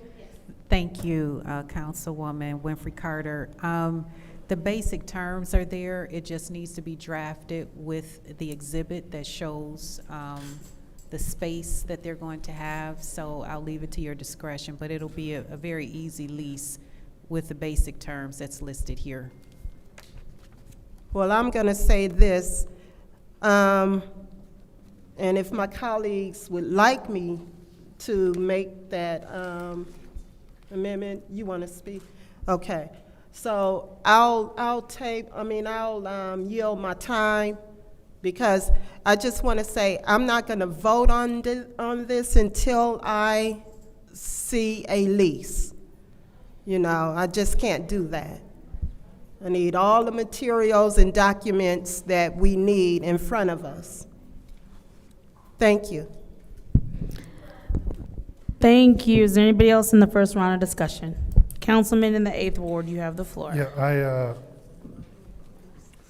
I agree with you. I want to see the, and no offense to you folks, I want to see the lease to make sure that we're doing our due diligence on the lease and making sure that we are approving the language of the lease, not just this resolution. To me, we have been, this council body has been disrespected on the golf courses and not being able to see the lease. So unfortunately, we lost the trust to make sure that we are being good fiduciaries for the city. So I will support waiting to see the lease just to make sure that everything is in line. Thank you. Thank you. Is there anybody else in the first round of discussion? All right, seeing as how there's no one else in the first round of discussion, I will go ahead and take my time. Thank you both for joining us this evening. I know that you both do a lot of really good work in the community. I want to speak with Ms. Warren really quickly about the Genesee Conservation District and some of the work that you've done in the community over the years. The Genesee Conservation District has been around for how long? Established in 1946. 1946. And since then, the Genesee Conservation District has worked specifically with the city of Flint in a really good productive partnership in addressing one of the things that we talk about a lot. As a matter of fact, our last resolution was about it, and that's about trees and tree removal. And one of the services that you do offer at the Conservation District is that you will come out and you will check trees to make sure that they are still alive, healthy, if they have any fungus or disease or anything of that nature, correct? Correct. We've worked in partnership with the city of Flint since at least 2012, or 2012. Yeah. Right, and I know one of the things that you seek to do with this space is to continue that community education and offer classes where residents would be able to kind of identify different issues with their trees for themselves, correct? Absolutely. Right, and I also know that there, with it being a conservation district, there's a lot of water education that will go into that, and there are just other community education pieces that the Genesee Conservation District will offer, correct? Yes. Right, and then Mr. Evans with the Southside Neighborhood Coalition, because I know you service 7th and 9th ward, because that's pretty much the South Side. It's just those two wards, because we both have large areas in the 7th and 9th ward. And so some of the community work that you do, in addition to working with the Genesee Conservation District, is you do a lot of community education, as well a lot of community cleanups, a lot of handling of blight, a lot of taking care of like excess tires, not excess tires, but taking care of tires that have been dumped in neighborhoods or at houses where they shouldn't be. I know you all also do some removal of tree limbs, the ones sometimes after the storms and all that, correct? Correct. Right, and so I pointed all of that out to say that these are two community-rooted organizations that have been doing the work, and they're doing a really good job at the work. Ms. Warren, I know that you and your staff are so committed to the work that you're doing that you have a temporary location that you've been trying to move from for quite some time now, because I know you have had other options for other buildings that you could move into, that you would be able to pay this rent and help provide just some help to those other buildings, but you've chosen to remain steadfast and work with the city and work out a contract so that you could offer that community education in a city community center, correct? Correct. Correct.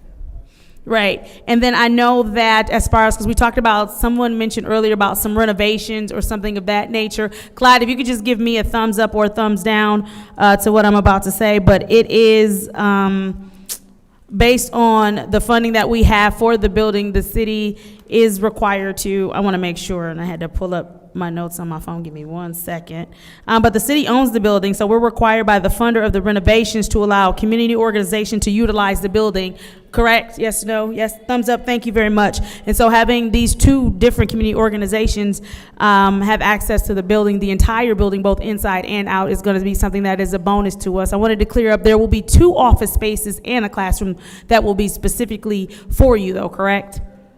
Yes. Yes, right. And then the rest of the center you'll have access to. I don't know if people have had an opportunity to go there, but there's the big, beautiful area with a beautiful kitchen that you will also have access to. There's an outside deck.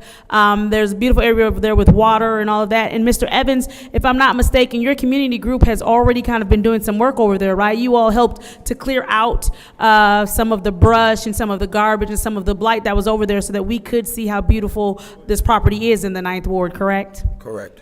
Right. All right. So I do understand my colleagues wanting to see a lease, but for the terms and agreement that you have agreed to and that you understand, you two are both okay with these lease terms, correct? Yes. Yes, we are. All right. Well, thank you very much. I just wanted to make sure that, we had an opportunity to talk about some of the amazing work both of your organizations are doing here. I do wish we did have the lease in front of us before us today, but it doesn't sound like, unless my colleagues get to see the lease, that this will move forward. But you do have my support on that once we do have the lease here in front of us. And that's it in the first round of discussion. Second round of discussion, Councilwoman Winfrey Carter, you have the floor. Madam Chair, I would Yes. like to make an amended motion to keep this resolution in special affairs. All right, there's a motion on the floor by the councilwoman in the 5th Ward to keep this resolution here in special Madam affairs Chair. until our next, I'm sorry, go ahead. Request for information. What's your request? Is my colleague aware that there is a special city council meeting on Wednesday that this may be able to be moved to? Madam Chair. What's your point of order? What's your request for information? Right. Yeah. Yeah. So I would like to make the motion, the amended motion, that we keep this in special affairs. What's the next special affairs date? Madam Clerk. Where are we today? This is the second Monday. The fourth Monday. That is, I'm sorry, that is going to be the 23rd. Yes, for the meeting for the 23rd.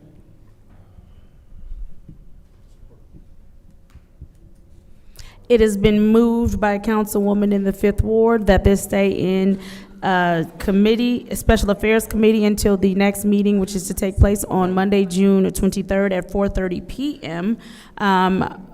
And the lease should be made available to council by then. It's been properly supported by the councilman in the 8th Ward. Roll call, Madam Clerk. Ms. Mashat? Yes. Mr. Pfeiffer?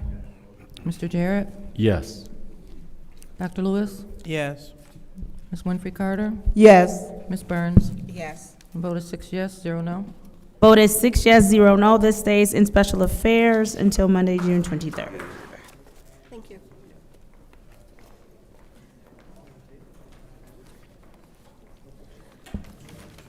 All right, moving right along to Resolution 250182-T, which is a grant acceptance for continuing professional education, State of Michigan Commission Law Enforcement Standards. What is the pleasure of the body? Madam Chair? Councilwoman in the 2nd Ward. Yes, I would like to move this resolution to council. All right, there is a motion on the floor to move this resolution to council. Is there support? All right, it has been moved by the councilwoman in the 2nd Ward, supported by the chair in the 7th Ward. Is there discussion in the first round? Madam Chair. Councilwoman in the 2nd Ward. Thank you. Is there anyone that can come and speak to this professional education for law enforcement? Anyone? Two? No one? Okay. All righty, Rich, can you speak to this? Well, I shouldn't hear you talking up here, buddy. All right, Mr. Edwards, could you please approach the lectern?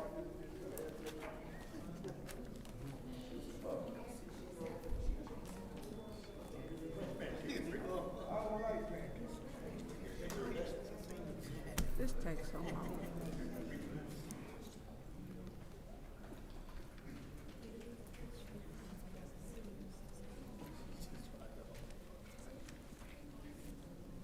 Hi, Mr. Edwards. Do you know anything about this grant acceptance for professional education?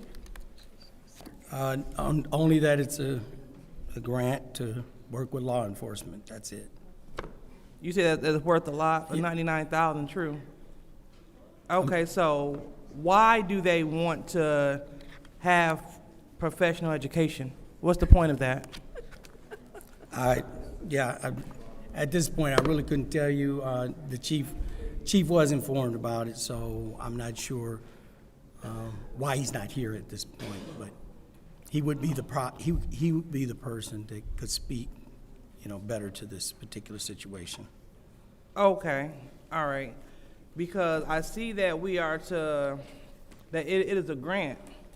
Yes. But I'm really just trying to get down to the core of why continued professional education is important.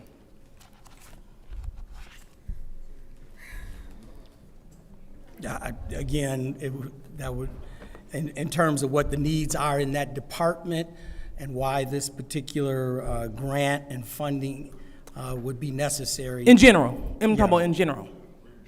I mean, it's always good in terms of education to improve one's professional standing. So I'm sure that these dollars could be wisely spent to help improve law enforcement in various areas. So I'm sure of that. But what areas, I'm not sure of what they intended to apply it. Okay. Well, thank you so much, Mr. Edwards. No problem. That was primarily what I wanted to be sure on, because I know that it was, I want to stress the importance of continuing professional education.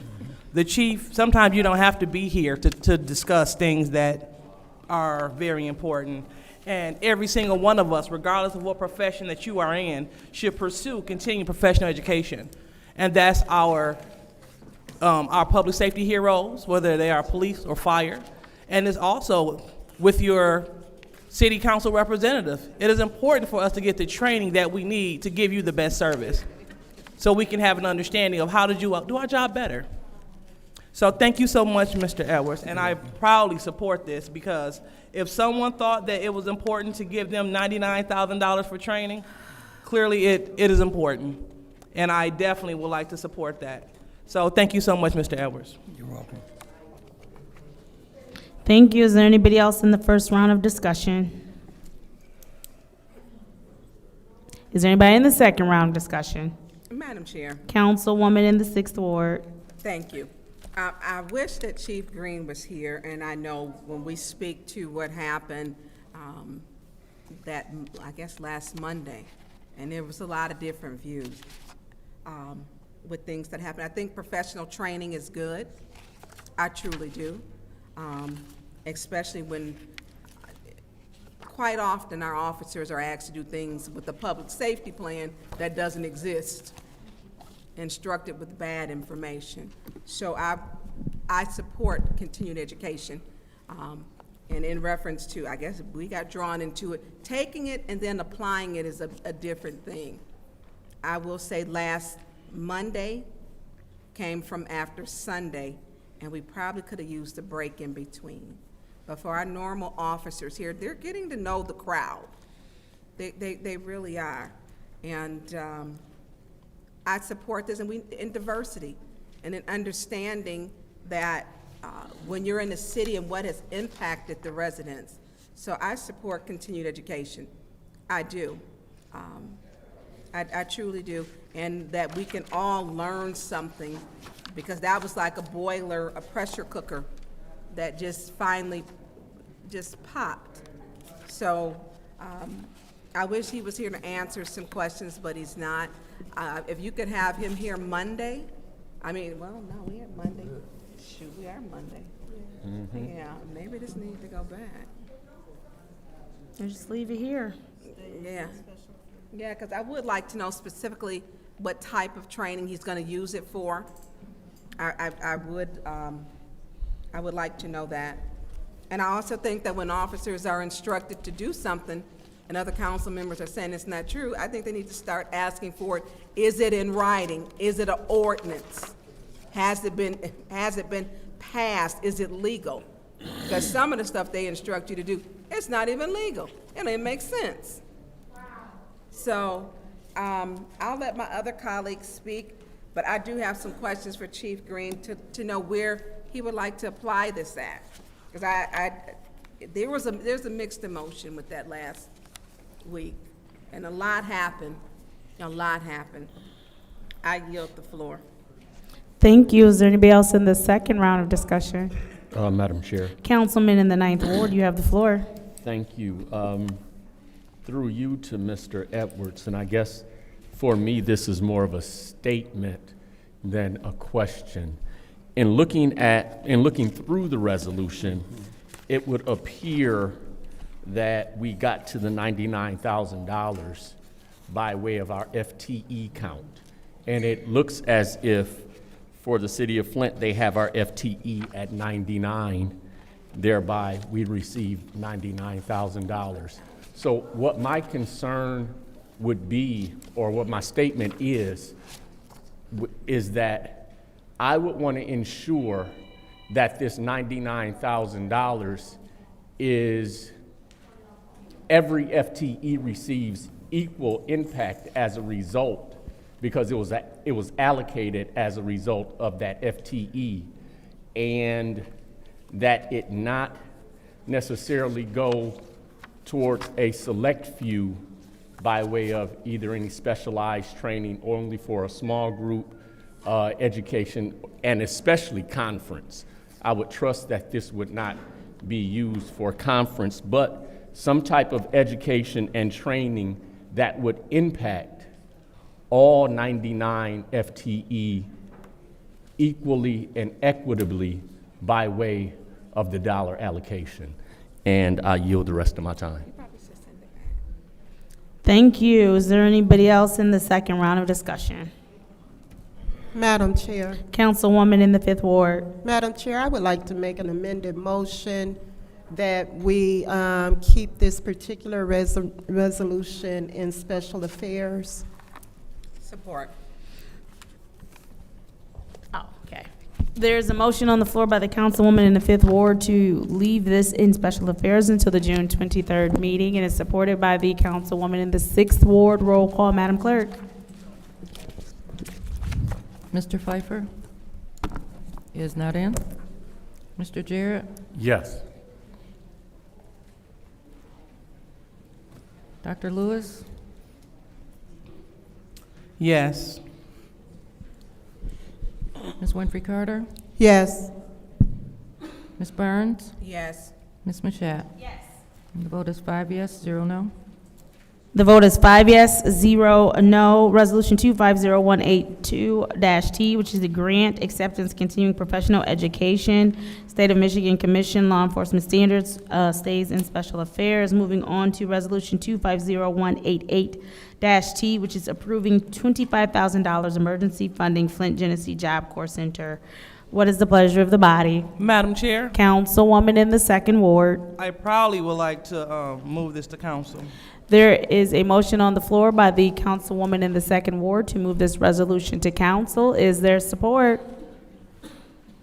I'll support it. Is there discussion? Madam Chair. Councilwoman in the 2nd Ward, you have the floor in the first round of discussion. Thank you. Do we have someone here that can speak to this, I Madam? believe Ms. Shebra Ward is in the building. She is joining us at the lectern.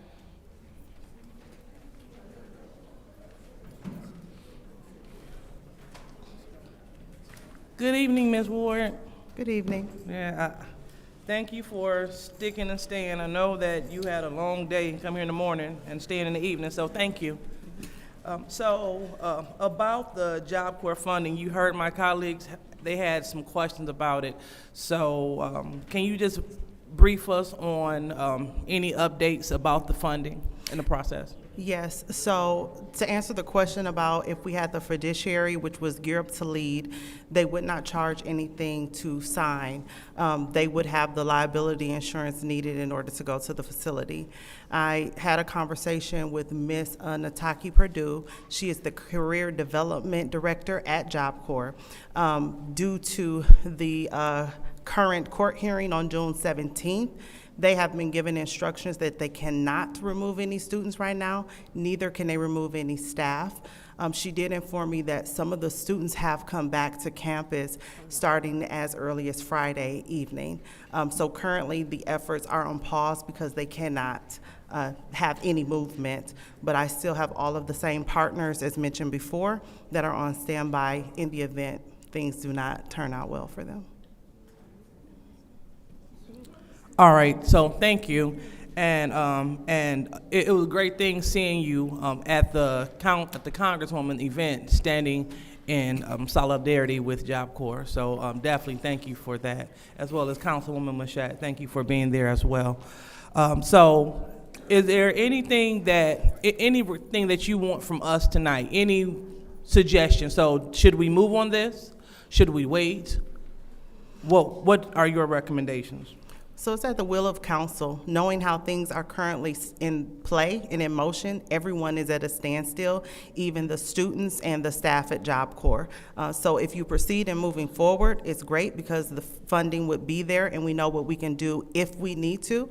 If you choose to not move it forward, then that's okay. We'll try again depending on what the judgment will be. I have informed JobCore that I am on standby to assist as needed because now they're trying to get more information even from the students that have returned, which will help me understand what their needs really are. And it is actually a public health issue because in public health, we have something called social determinants of health needs, because 80% of what happens to a person with their health is outside of a clinical setting. So that means if they're concerned of housing, food, health care, child care, whatever it may be, all of that is under public health. So this also relates to what they coin as ACEs? ACEs, you say adverse childhood experiences. Okay. So things that happen in childhood will then affect the livelihood you'll have as a functioning adult. Okay. All right, well, thank you so much, Ms. Ward. I'll allow my colleagues to chime in as well. But, from what I hear, I think it'd be a great idea if we were to move on this money and get things in place. And if we don't need the money, then we just won't use it. But thank you so much. I relinquish my time. I yield, Madam Chair. Thank you. Anybody else in the first round of discussion? Madam Chair. Councilwoman in the 6th Ward. Hi, Sheber, how are you? I'm well, and you? Good. Did we ever find out how many children? And they're not children, well, 16 16 to to 24. 24, so young adults. No, and I called Miss Nataki again. She have so many people calling her, but she was still just at a standstill. We still knew that it was 10 minimum. At that time, it was 14 maximum. And so with the current change, those numbers actually have shifted. So it's still an unknown when it comes to what she's able to give me. So you're not able to find out how many students move back either? No, not yet. Okay. And I spoke to her earlier today.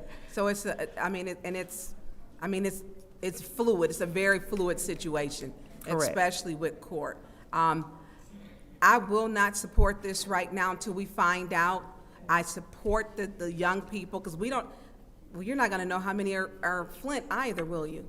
I will not know until she gives me yeah. information. Yeah, and I really tried. I did. Yeah. She has some staff that they've been trying to work, and I said just something, but she had nothing as of today. Okay. I will not be supporting this at this time. I'll let my colleagues, because the students are moving back. It's on pause, and having Congress, I think it was a Congresswoman, Kristen McDonald was there and getting involved because it is a federal, JobCore is a federally funded program. Correct. It doesn't lie in city council. And so they have bigger dollars than we have, unless we have to, to give our funds. I think we need to allow that course take its way, and then we can always have a meeting, even if it's during the time or whenever, if you need these funds to move fast, as you are still gathering information and data, because you don't even have it all. So to vote on it right now and not having information is very presumptuous because we don't know. We may have to tweak it down to 20. If it's only 5 students, we don't even have a number. We don't know the students who are all from Flint. And right now they're moving students back. So I'll say, let's see what the court and the federal government, let them spend their money, and Flint can keep some of their own money for right now. I yield the floor. Thank you. Is there anybody else in the first round of discussion? All right, seeing as how there's nobody else in the first round of discussion, I will take my time. I think we're dealing with two things can be true in one situation, right? We have a lot happening. I do agree that the federal government does have far more money than the city of Flint, for sure. Like, that's not even a question. But I also do see the fact that the federal government is trying to cut money off from JobCore, leaving these students homeless, rendering them homeless, that if the court had not stepped in, the federal government wasn't going to use a dime of their bigger money to help the residents in Flint that would have been left homeless after this. And so it is important for Flint to stand at the ready to help the 16 to 24-year-olds who have nothing to do with the fact that the federal government is purposely trying to take their bigger money. I'm going to say the Department of Labor, specifically, is coming from presidential orders. They're trying to take that money away from this program and these students. I believe that they were told first they had until the 30th, and then the next thing you know, they only had, 3 days to get out, which is why the city of Flint came into play, because they were going to leave up to 20 people just homeless, nowhere to go. They sent 145 people back. And I do think that those people that are coming back to the JobCore campus right now, is they're coming back because they're hopeful that on the 17th they will get a positive outcome in court, but they may or may not. And so while the federal dollars are bigger, they should be available because this is their program and they are the ones leaving people homeless. We've also seen that that doesn't matter to them in this situation. And so I do think that we do need to have this money ready just in case, but I also don't think that we need to be trying to figure out how to allocate it before the 17th either, especially if they can still stay on campus, right? I think that this probably just needs to be postponed for now, or maybe left here since our next meeting is the 23rd. And if for whatever the reason they have an emergency situation, we need to be standing at the emergency ready to allocate the dollars if they do need them. But for right now, again, there are two things that are happening here, and I think both need to be acknowledged, is the fact that we're all waiting to see what they say on the 17th. As of right now, those 20 people are no longer homeless. The federal dollars are bigger dollars, but they're trying to take every last one of those big dollars. And so we have to use some of our small dollars to at least get them through to a good transition period. So thank you for your work that you've done with getting those partnerships ready and available. Thank you to all of the partners who are agreeing to help, because again, while this is a federal problem, the federal government is currently trying to do this with that. And so we need to be ready. So thank you to the partners who are standing at the ready. Thank you for your work and moving so fast, right? So because you went from having until June 30th to no, you don't have that much time, you have 3 days, to now they had nowhere to stay and they were just out here in the world. So I think that it speaks to the importance of your position, and it speaks to why in your position you are able to take care of this specific type of need. And again, you've already pointed out that this does indeed fall under public health. You've outlined very well of how this falls under public health. So again, thank you for that. I know that if anyone in this room were to find themselves homeless just out of nowhere within the 30 days, first you have 30 days to move, then you have 3 days, then it's just no, get out. I think that they would want us to do all things necessary as well to help them. So I know that they are in support of us doing all things necessary to help the students at JobCore.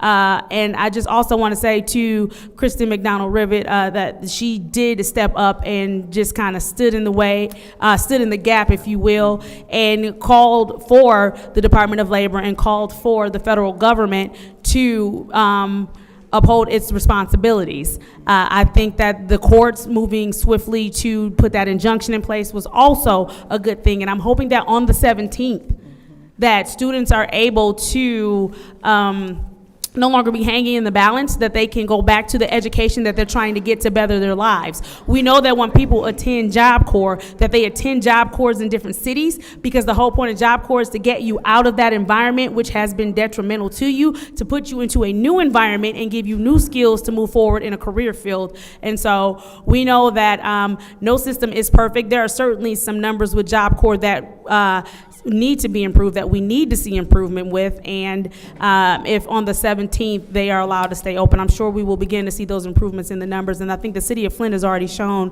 that we are at the ready to help with whatever improvement that we can on our end. At this point, I am done in the first round of discussion. Is there anyone else who would like to speak in the second round of discussion?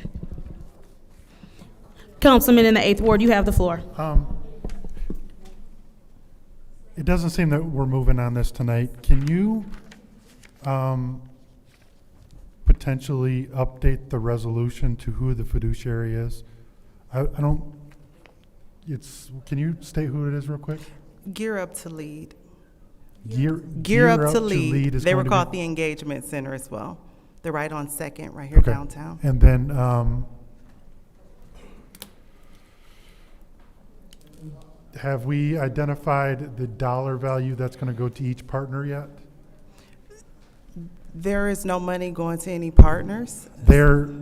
Everyone that's doing work would be free. So the Gear Up to Lead, they're needed because if we secured the housing, which we have secured with U of M Flint, we will be paying for the apartment units. So whatever money that is voted on and passed through council, that is the money that we would give to that agency. They would be able to sign, and we would essentially be funding the housing portion. That's it. But they're not charging us at all. Just the housing portion? Correct. So food, basic necessities, all of that's going to be taken care of by somebody else? It is. So I don't think you were here when I spoke before. No. So crossover. I think that was knocking on the midnight hour. So. It was. So Crossover Outreach and Ministries is on standby. They can provide food, they can provide clothing, they can provide household things. The Greater Flint Health Coalition have a program called CHAP, Community Health Access Program. Each student would be able to be connected with the care coordinator, who's a social worker, registered nurse, or a community health worker, who would help them be able to, the students be able to walk through whatever programs they would qualify for, if it's any benefits, health-wise, food benefits or whatever. And then the Housing Authority is on standby, and they have vouchers for students that would qualify to get them in more permanent housing. Okay, thank you. I yield. Oh. Request for information. What's your request? Through you to Councilman in the 8th Ward.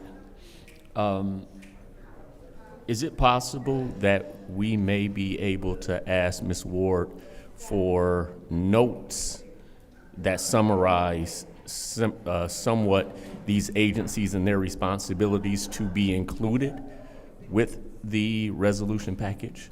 That's a good point. Can we, so when we pass this resolution, if it's needed, to my colleague's point, the resolution, I think that's an excellent point. We should recognize the partners who are donating. So not only just the fiduciary that is going to take care of the housing, but the other ones that are crossover or whatever else, let's recognize them as well for whatever they're going to do. So that would be great if you could work on that so that when it comes before us, we can have it there. And with that being said, I'm going to make a motion to leave that in special affairs. There's been a motion on the floor, an amended motion on the floor to leave this in special affairs. Is there support? Moved and properly supported by the councilwoman in the 6th Ward. Roll call, Madam Clerk.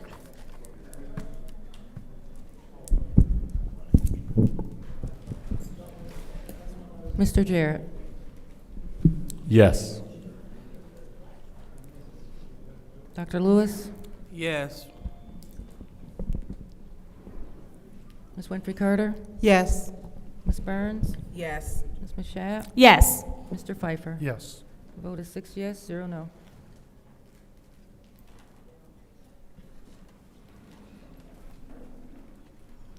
6 yes, 0 no. The vote is 6 yes, 0 no. Resolution 250188-T, approving the $25,000 emergency funding Flint Genesee JobCore Center stays in special affairs. Councilman, and thank you very much, Ms. Ward. Moving on to Madam Chair, Councilman in eighth ward. given that we have a special meeting on Wednesday, I'm going to do a motion to adjourn. There is a motion to adjourn. Is there support? Support. It's been moved and properly supported by the councilwoman in the 6th Ward. Roll call, Madam Clerk. Dr. Lewis? Yes. Ms. Winfrey Carter? Yes. Ms. Burns? Yes. Ms. Mashat? Yes. Mr. Pfeiffer? Yes. Mr. Jarrett? Yes. The vote is 6 yes, 0 no. The vote is 6 yes, 0 no. The time is now 6:41 p.m. on Monday, June 9th. The City Special Affairs Committee is adjourned.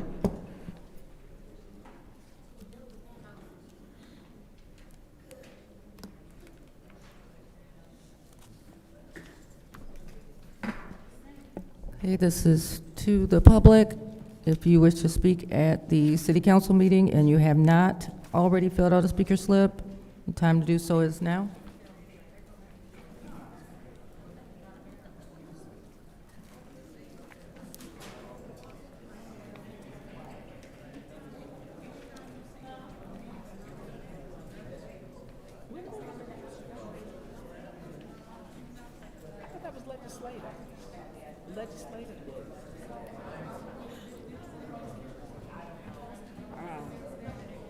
Nothing, I don't think.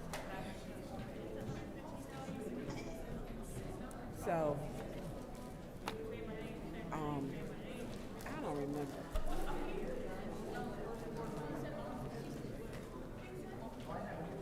Yeah, yeah. This meeting.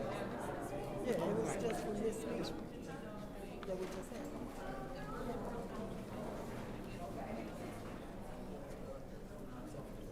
Yeah, so this meeting should be.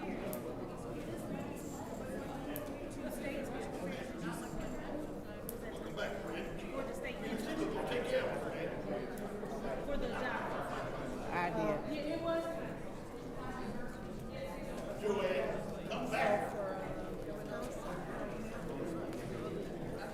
Right, we didn't.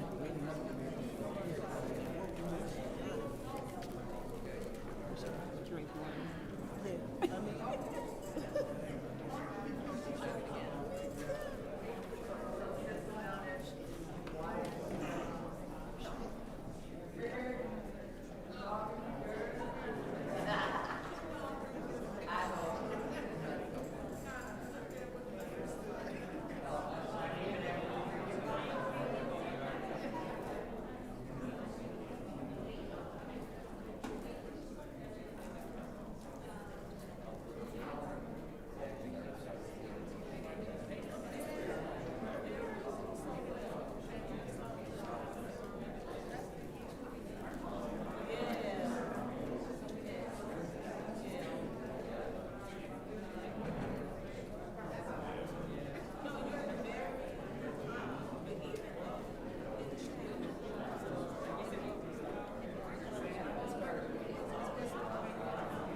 All right, Madam Clerk.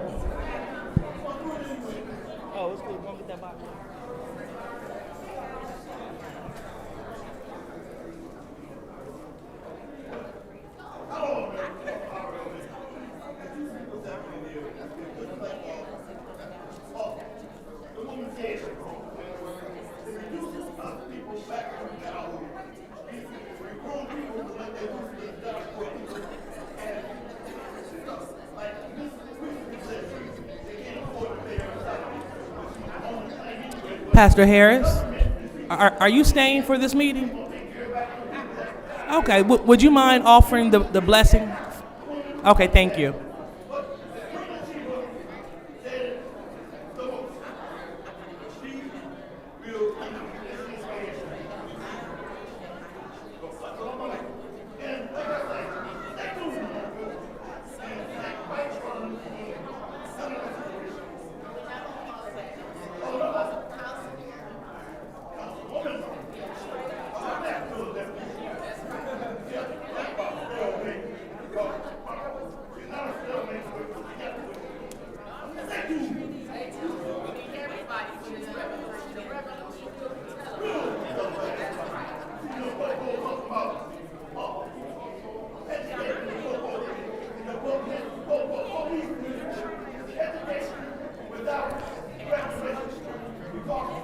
All right, Madam Clerk, are you ready?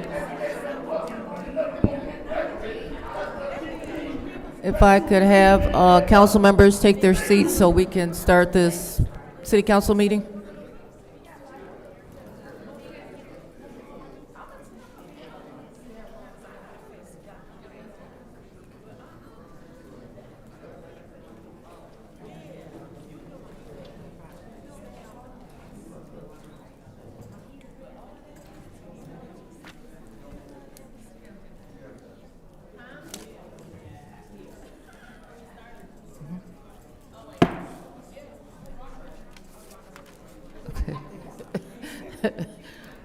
It is 6:49 p.m. and I am calling this city council meeting to order for the purpose of electing a city council president in accordance with section 3-201B of the Flint City Charter. But first I'm going to take the roll call.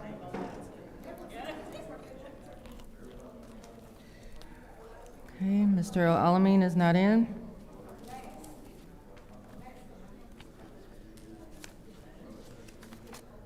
Dr. Lewis? Present. Ms. Priestley is not in. Ms. Winfrey Carter? Present. Ms. Burns? Present. Ms. Mashat? Present. Mr. Pfeiffer is not in. Mr. Jarrett? Present. You have 5 members present.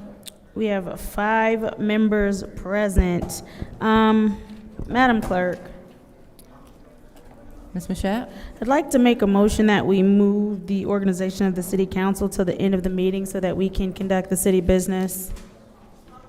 Okay, Ms. Mashat has made a motion to move the organization of the city council to the end of the agenda and move on with the rest of the city business. Is there support for her motion? Support. Okay, Dr. Lewis has supported the motion, and this is the roll call on that motion. Mr. Alamin is not in.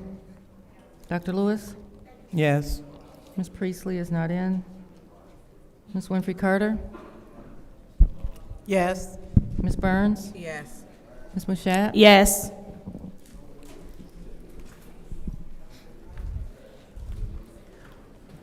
Mr. Pfeiffer? Mr. Jarrett? Yes. The vote is 6 yes, 0 no.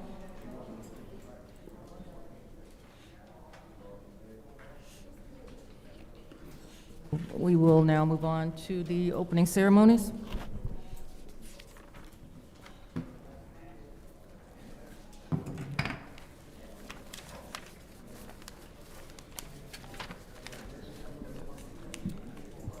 So now it's time for the Pledge of Allegiance.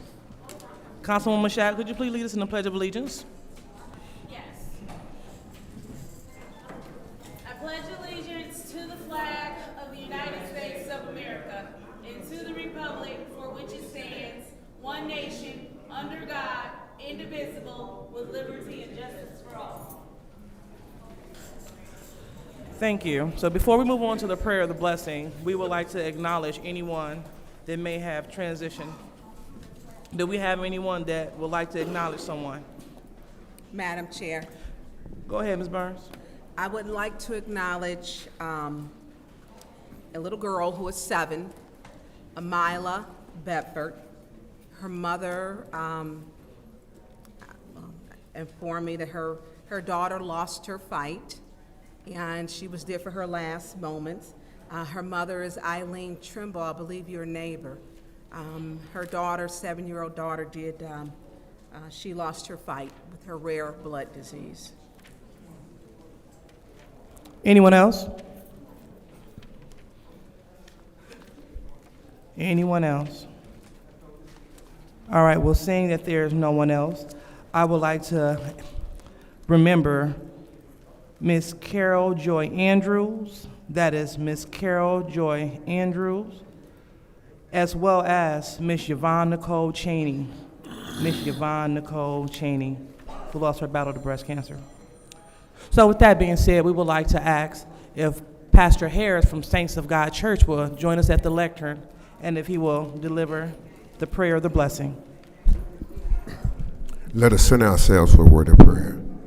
Gracious God, we thank you for this day and for your many blessings. We thank you for this opportunity to come together in regards to the city in which we live. We pray that you would unite us for the greater good. You heard the 2 scenarios that were mentioned. You know all things. You're infinite in wisdom and knowledge. And we pray that you would comfort and that you would heal. And we thank you for all things. This is our prayer in the name of the Father, Son, and Holy Spirit. Everybody said, amen. Amen. Amen. Thank you so much, Pastor Harris. So now we have the reading of the disorderly person city code subsection, and it goes as follows. Any person that persists in disrupting this meeting will be in violation of the Flint City Code Section 3110, disorderly conduct, assault and battery, and disorderly persons, and will be subject to arrest for a misdemeanor. Any person who prevents the peaceful and orderly conduct of any meeting will be given 1 warning. If they persist in disrupting the meeting, that individual will be subject to arrest. Violators will be removed from the meetings. So now it's time for the request for agenda changes or additions. Do we have any agenda changes? All right, seeing none, we will go ahead and move forward with public comment. So first speaker, Madam Clerk. First speaker is R.L. Mitchell.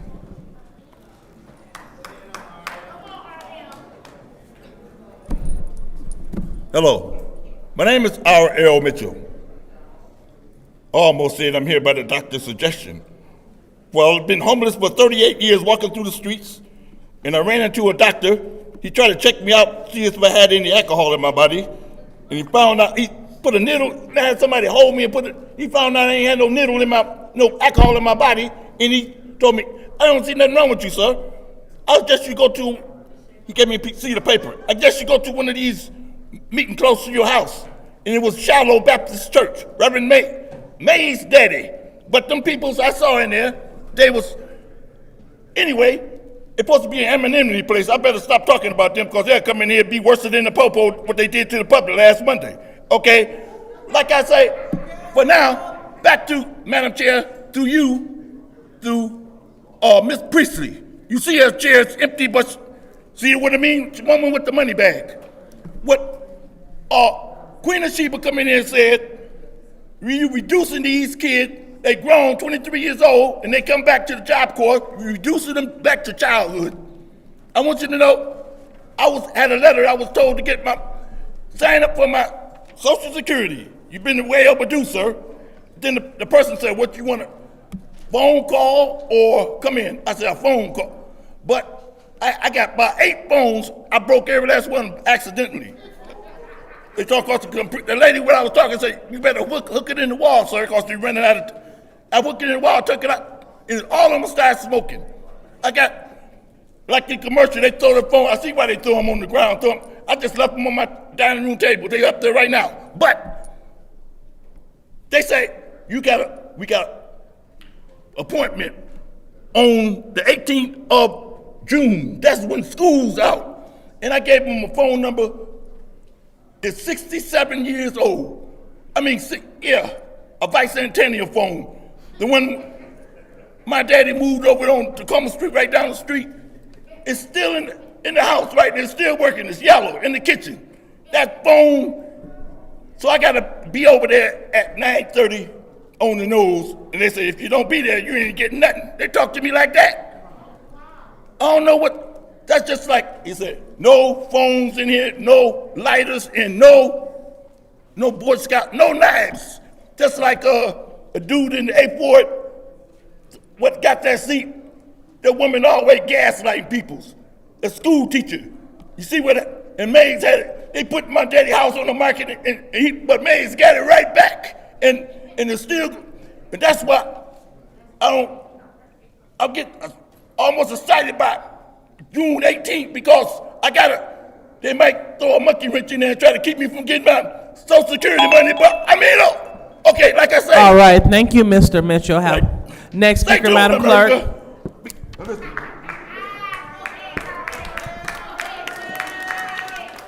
The next speaker is Vivian Williams.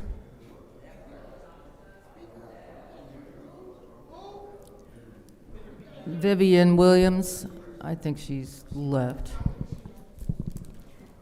The next speaker is Pastor Alfred Harris.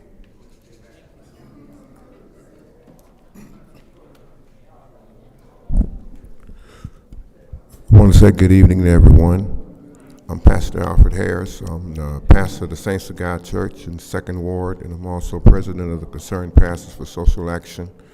And I'm happy to be here tonight to talk with you. First of all, let me say I appreciate the very tough job that you do. I know you've got 9 people up there, and all of you have different minds, and sometimes the interactions get difficult.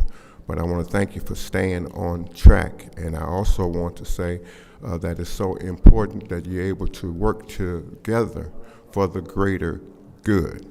And sometimes that might mean making a concession. Someone may have to say, you know, I said this and I was wrong. I did this and I was wrong. Will you forgive me and move forward? Amen? I want to say, please, thank you very much. When I heard that unanimous vote to address the budget before the 30th or on the 30th, I was so happy I was clapping my hands. The only thing that I want to ask you to do is please, when you put that budget through, make sure the citizens of Flint are not injured. We've been injured enough since 2014, the water crisis. Concerned pastors were the first ones went down to Lansing and brought in the first dollars, and still we haven't been made whole. So let's everybody in this room pledge that we want to be made not 95% whole, not 96, not 97, 100% whole. Also, I was concerned, I was out of town on the 1st when the protests took place, and I wasn't happy with the results. And so if there's anything that you all can do to investigate what took place, I know everybody ought to follow the law. We have laws in place to protect citizens, but when police are present, I don't want to feel intimidated. I want to feel secure. So there may be an investigation that needs to be done on that. Finally, I want to say we are all on the same team. TEAM. Together, everyone achieves more. Together, everyone achieves more. Thank you very much for these few minutes that I've had to talk to you. And we are concerned, the pastors want the citizens to be safe, and they also want the council persons to be safe. And we ought to be able to express ourselves without hating one another or killing one another. Thank you. Next speaker, Madam Clerk. The next speaker is Rich Jones.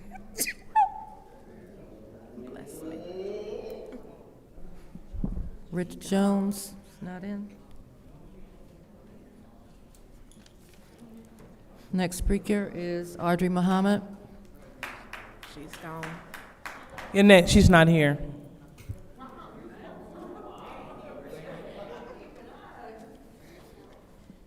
Next speaker is Tanya Jones.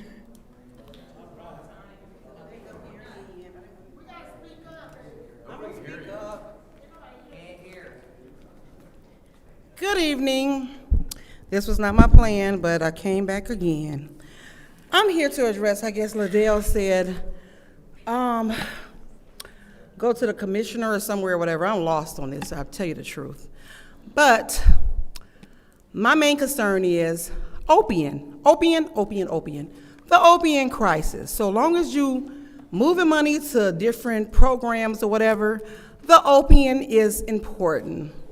Meth, the opium crisis is very, very, very important. So I hope you hear my voice tonight, because I'm not going anywhere. You said go to the commissioner, I'm an outsider or whatever. No, I'm a part of Flint. My husband owns houses in Flint, so guess what? I am a part of your ward, so I will not be going nowhere no time soon. So my thing is, would you please keep opium crisis, address it, and do not move the money for it, because this is a dilemma in my life and everybody else's life. Look at keep a community informed.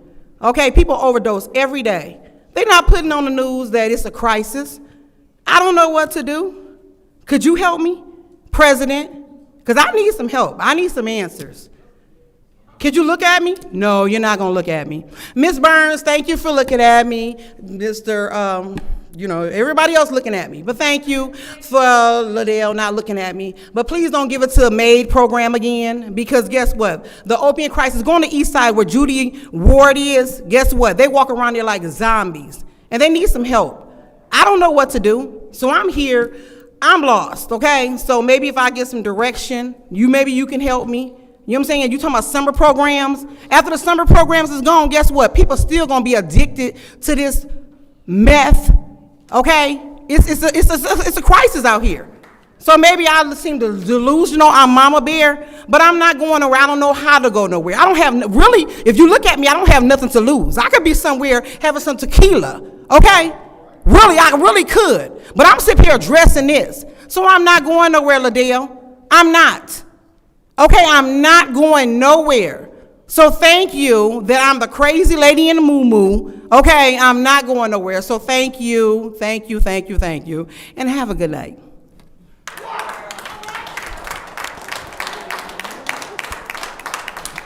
And next speaker, Madam Clerk. Next speaker is A. Pollard.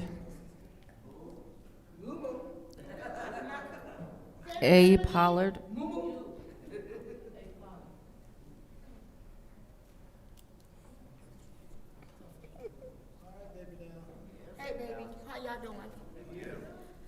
I want to say this to Candace. Number one, let me get you correct. I was raised and born in Flint, Michigan.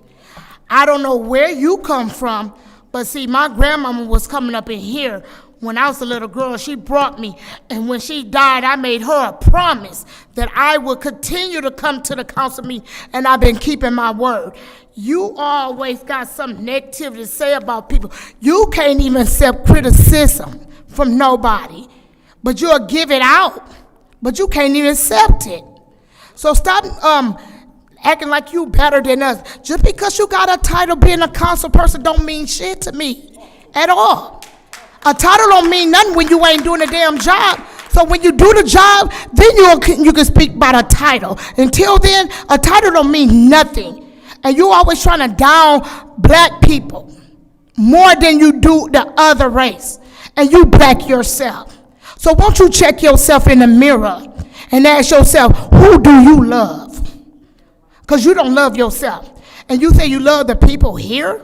Y'all don't love them because y'all too busy throwing money where it shouldn't be. Help the people here who have the issue in Flint, Michigan, and Genesee County as a whole. Fix them roofs, fix their basement, fix the water. And what y'all all need to do with all these companies that coming in, got the money from 22, 23, 24, y'all need to all have them come in and show y'all proof and evidence that they've been doing what they said they came to get the money for. Because have nobody came in here and gave y'all nothing. Y'all have these genders already ready. Davina or whoever do these gender for the council people, y'all already know what y'all supposed to bring in here. So when the council people have to ask you people who asking for help or asking for money from the city of Flint, why come y'all don't have y'all I's dotted and your T's crossed and no paperwork to show what y'all talking about? Your word don't mean nothing. Because all y'all been doing, just like that lady Mona who came and did the lead. I had lead in me. My kids did too. My thing is, she got all that money and that woman ain't been back here yet. So at the end of the day, y'all got to quit allowing these people to come get money and not showing y'all proof. Y'all ask them every year, every month, every week, time and time, and they keep giving y'all all these excuses. Don't pass nothing until everybody bring the documentation that y'all looking for and walk y'all through the places that they say they have here in Flint for the people. And I meant what I said from the bottom of my heart, because I'm covered in the blood of Jesus. I don't care about how you feel about me, what you say about me, because I never gave a damn. Ask my people. Ask my people. Ask Jerry Winfrey about me. I don't give a damn how you feel about me, because I'm not here for you to love me. I got two people who love me, and that's God, it's the Father, and Jesus is the Son. All right, thank you, ma'am.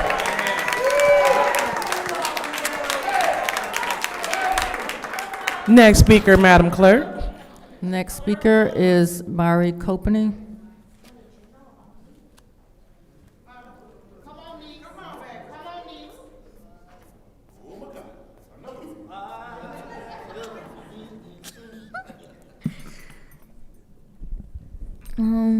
Okay. Accountability. That is something that some of you on this council lack.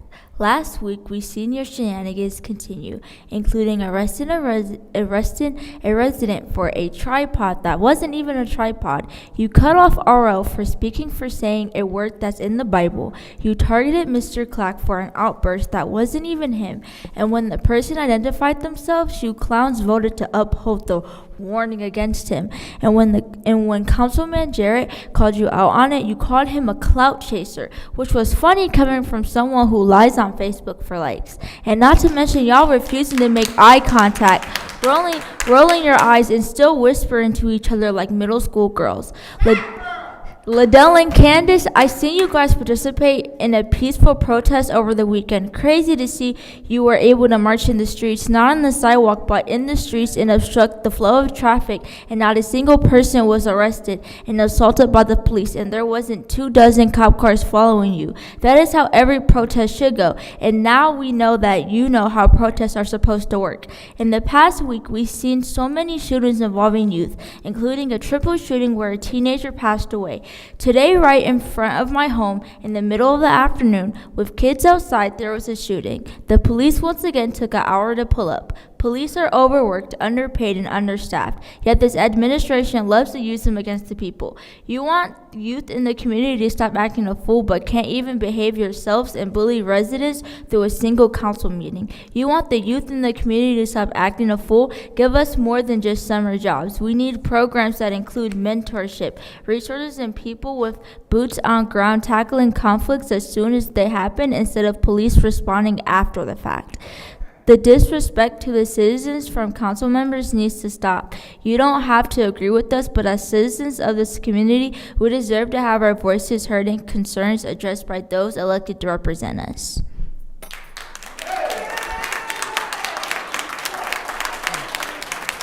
Next speaker, Madam Clerk. The next speaker is James Moore.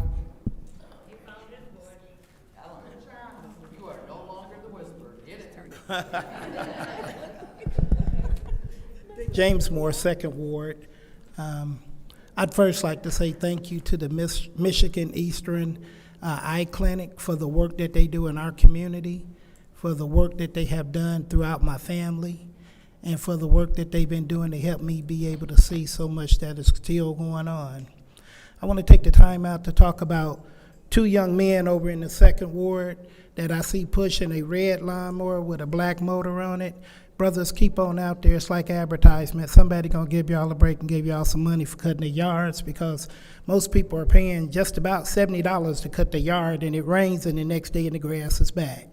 So just hang in there and keep on. That's y'all commercial break. And then I want to be able to say on behalf of Beverly Biggs, she's doing it the old-fashioned way. She's going house to house, knocking on people's doors, letting her know that she is running for the 3rd Ward. She's letting people know that she will be someone that they can call to get things done. And even though she does it in her car and she does it on a walker, but she is still going door to door. And that's the old-fashioned way in politics. I believe that's someone that's going to keep their promise. And for what happened, from what I seen at the last meeting, well, the meeting before that, before y'all moved the chairs, you know, this is not Selma, Alabama. This is not Philadelphia, Mississippi. This ain't no Little Rock. Y'all need to stop turning the police against the people. It says serve and protect. What y'all are doing and pointing out and changing chairs and schedules and times, y'all taking a note out of history. This is Flint, Michigan. We're better than that. We keep things moving. That's why they call us the vehicle city. Start paying attention to the people in the city.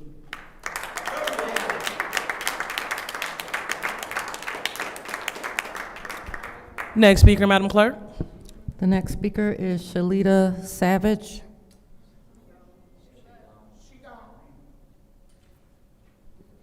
Next speaker, Madam Clerk. Next speaker is LaShawn Johnson.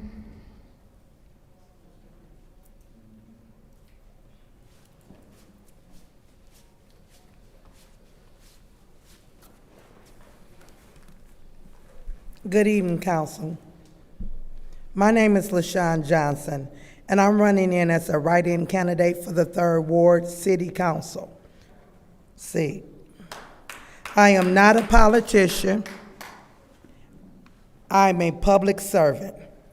I'm a bus driver, a mother, a neighbor, and someone who believes deeply in what Flint can become when leadership is rooted and serves and not statue. I spent my whole life in Flint surrounded by hard working families. Many of them was General Motors retirees and essential workers who knows what it means to show up and take care of their community. Now, I was raised, and that's how I lead. When I was appointed by the mayor to serve as a community ambassador for the 3rd Ward, I took that responsibility seriously. I didn't see it as a title. I saw it as an opportunity. I showed up to clean up blight, advocated for seniors, knocked doors, listened to concerns, and most importantly, I stayed present.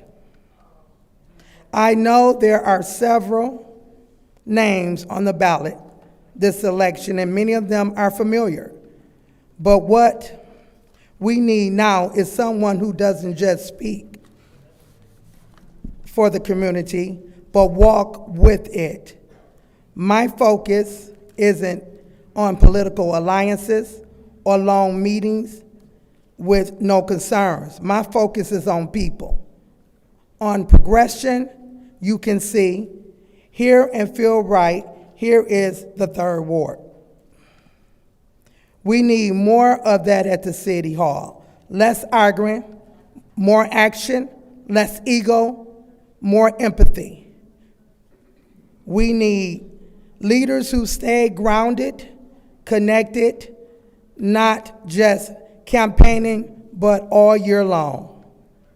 If you see me at the bus yard, on a cleanup crew, or walking these blocks, then you already know how I serve. Now I'm asking you to help me serve a bigger way. I also invite everyone to come out on Tuesday, June the 10th, 7 to 9, at Money's Hibachi on Clio Road for my campaign kickoff. Thank you. Thank you. Write Next LaShawn speaker. Johnson in for 3rd Ward. Next speaker, please.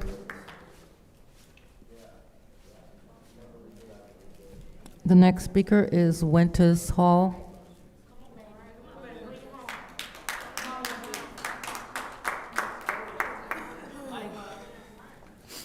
How y'all doing this evening? My name is Winters Hall, and I am a resident of the 2nd or the 6th Ward. I'm not really for sure. I do want to piggyback on something that Baby Doll said. The 501c3s, remember they taught us the 5 W's in school, like the who, when, what, where, and why?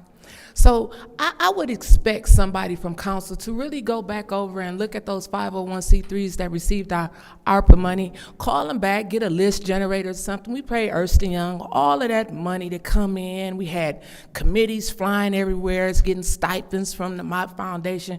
They should be able to tell us who got the money, when they got it, what they used it for, where it went to, and why. Remember those? We learned those in elementary school. Now, I want to put this on the record from earlier because maybe this is a new rule that I'm just not familiar with. I know Candace was the only one here, and she came in for our special affairs meeting, and she called the meeting to order. Wasn't nobody here to take, well, they took attendance, but wasn't nobody here. So I just want to know, was y'all marked absent or tardy? I mean, that's just something else that we learned in school too. I just wanted to know. I just want to know. So we need to put that on the record because it seems like week after week they're coming up with new rules and we don't know what the hell, where they at and where they're coming from. I'm glad the fire chief is still here. We talked about a video this morning that happened on Prospect Street. It was a fire on Prospect Street. I do believe it was in Councilwoman Burns' ward yesterday. A lady was live. I don't know how long the house was burning, but it took 15 minutes from her live until the first fire truck showed up. I don't know where they're coming from, but why is it taking so long for police and fire response? That is something that we need to concentrate on. And I'm so glad to hear y'all are passionate about the homeless people, because which way do y'all come to work? Do y'all pass all these homeless people up here at 5th Avenue? Because let's give some money to them too, since the other people got federal dollars, let's try to help our own. Also, this is the first time I've ever seen a city's HR director send out a memo to city employees saying that the council is screwed up and we're gonna help y'all with unemployment. I've never seen that before. Usually something like that would come down from the mayor or maybe the department head, but maybe that's how y'all do it here in this building. But you guys are elected officials, and I do wanna say, you may be somebody's mother, but y'all not our mamas. So when y'all look up at us because we talking too loud, y'all not our mamas. They must be called out. Pastor Harris, it took you too damn long to get here.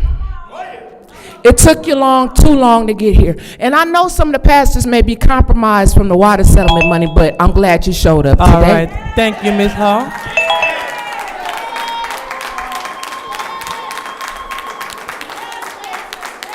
Next speaker, Madam Clerk. The next speaker is Belinda P. Can't read the last name. Belinda P.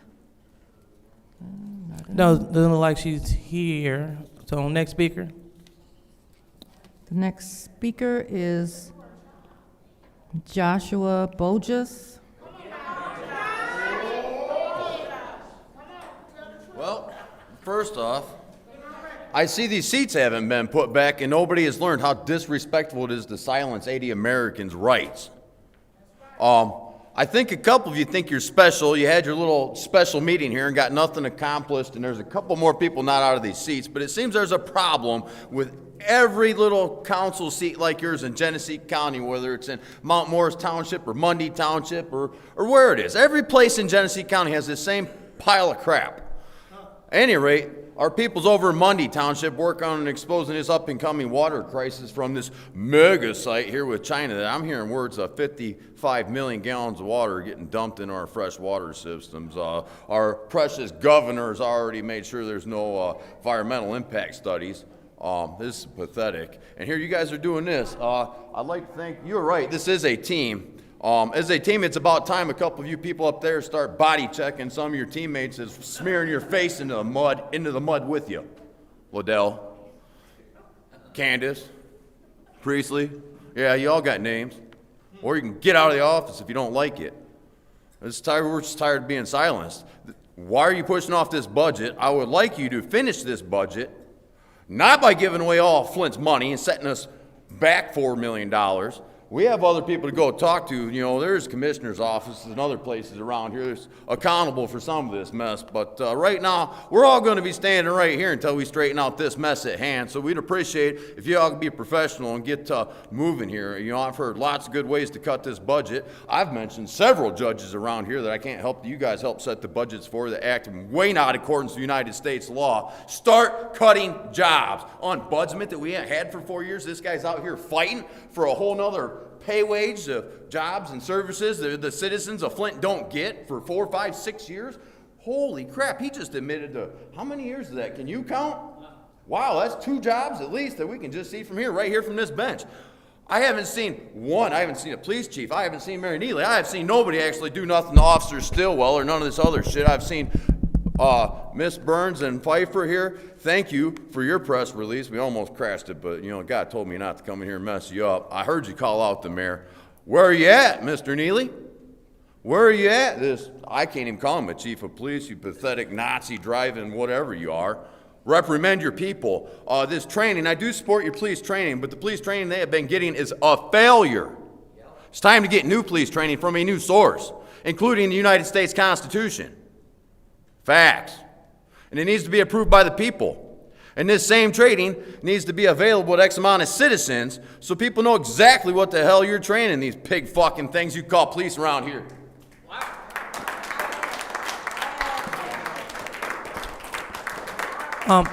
Next speaker, Madam Clerk. So I just wanted to let the audience know that no vulgar language, so let's not. Okay, well, there we go with middle fingers in the crowd. So just want to make sure that we're clear. That's your warning. That's your second warning.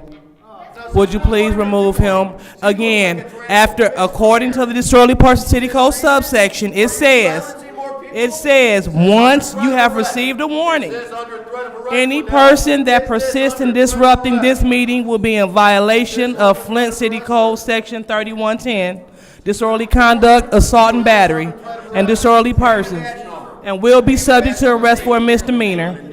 Any person who prevents the peaceful and orderly conduct of any meeting will be given one warning. If they persist in disrupting the meeting, that individual will be subject to arrest. Violators will be removed from the meeting. This city code subsection was read before the meeting. He had an opportunity to be warned. He proceeded, so he's now removed from this meeting. So now we will move on to the next speaker. Next speaker, Madam Clerk.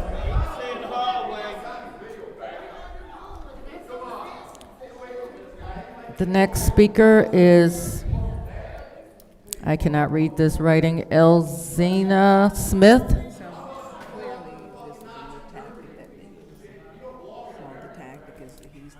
I don't think they're here, so we're going to move on with the next speaker.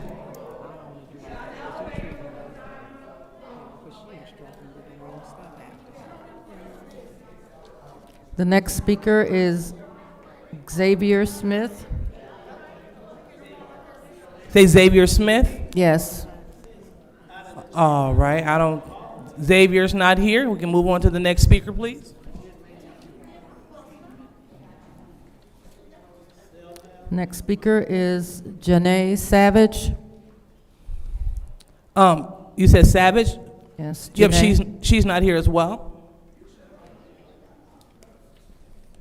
Next speaker is Chester Coburn.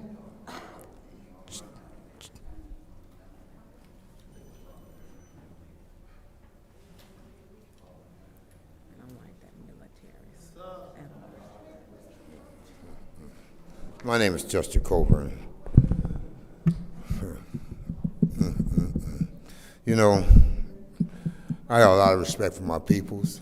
I got a lot of love for my peoples. But Adele, when I asked you when I come in the building, where was the right people, where the paper was right at, you looked at me and kept on walking. But you want, excuse me, peoples, you want us to respect you as a councilwoman, but you gotta learn how to respect the people that ask you questions and you're still walking by them like you don't hear them or don't see them. I don't have no problem with that because I can lead you the same way, but I'm a man of God and I understand how to respect my people and love my people. Just like last week, all this chaos went on. Y'all allow the mayor to let the peoples have just to say what they want to say. That's disrespect to people and disrespecting y'all, and y'all went along with it. Y'all could have stopped it, but you didn't. And then when it got out of context, the young lady said words that she said to the young lady. She said she was threatened by her life because what she said. Then y'all gonna say on the phone, y'all got 50 people up here with guns on her, y'all need help. But you got 2 officers in the building, got it under control. Because I talked to one of the officers, I said, excuse me for a second, let me talk to the young man and young lady if I can get them to move out the building. Next thing I know, they get ready to go out, and here come the place running with a bunch of police, creating nonsense, but not doing their job respectable. When you coming in a place of business with people, public peoples and the people, you got to come in and know what the tension was here. But they came in on the false pretense they got with 50 people in here with guns. With the attitude they had coming towards us people, that's way out of order. But when you gonna work for, we pay you guys don't pay us. But y'all wanna come and disrespect what's going on in the city? Then y'all wanna make grants and all these different students? You know, I hear everything, I see a lot of things. I've been around here all my life.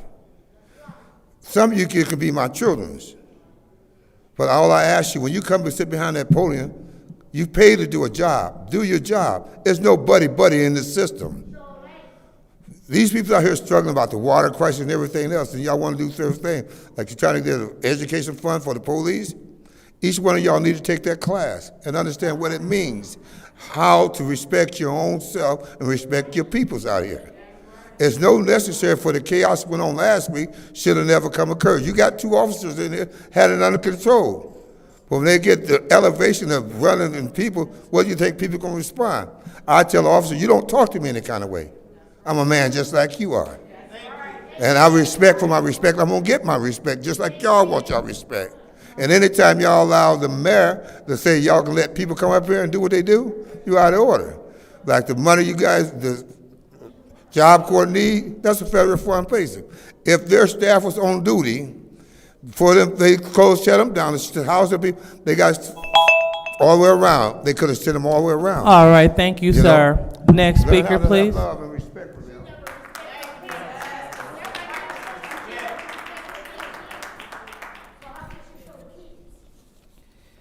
Next speaker is Beverly Biggs Levy.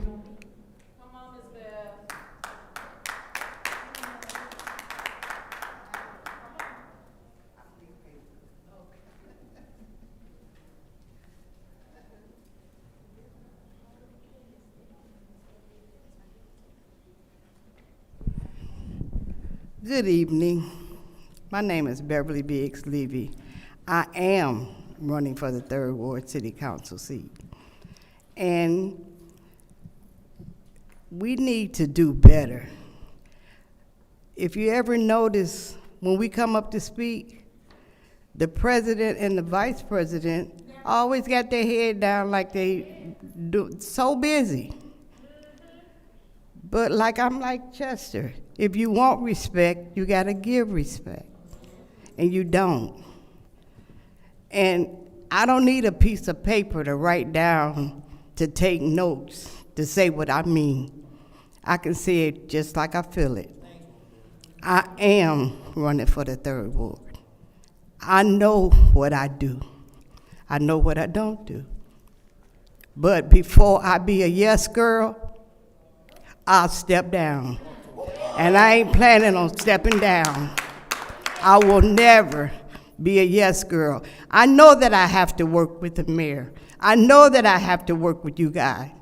But if you ever think that I'll be a yes girl, I'm not that type of person.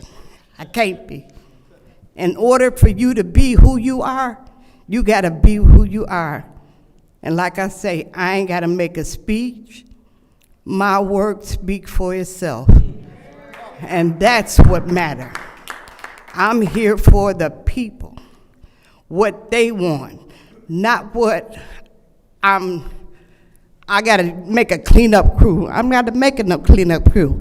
I know how to do the cleanup. You start right here. If you get this cleaned up, everything else will fall in place. And like I say, I know the word of God. You don't have me, I don't have the fear of what's gonna happen to me. You done shot up my car. I done had 5 flat tires in 3 months. I know what time it is. You done pulled my husband out of a car. I know what time it is. It's time for you guys to wake up and get it right. Because you know you're not right.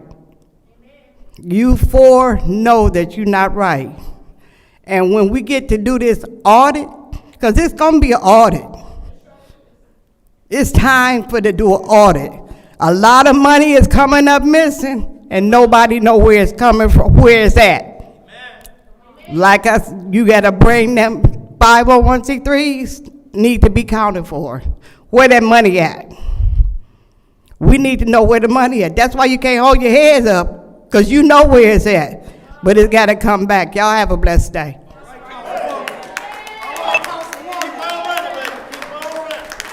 Next speaker, Madam Clerk.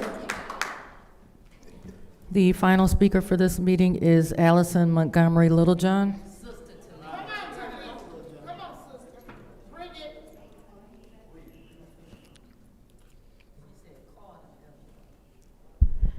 Good evening, City Council and community.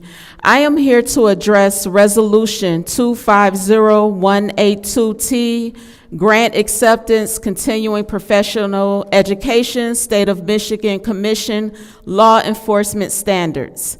I have questions about the Flint Police Department as a whole.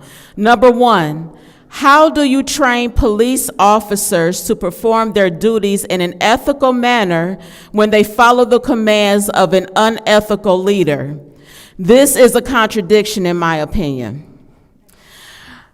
I would like for an investigation to take place of the police brutality incident that happened to Mr. Terrence, Miss Beverly Biggs Levy's husband, where he was violently pulled out of his vehicle by an officer during the peaceful march on Sunday, June 1st, 2025 in downtown Flint.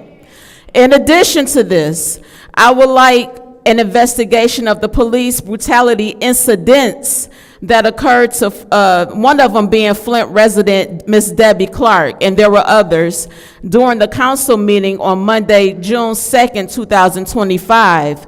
Miss Debbie Clark was violently punched in the chest by a Flint police officer while trying to mediate a situation in the council chambers. Number three, lastly, what are the specifics of the training that the police will receive? Is it for operations, which includes report writing and emergency response?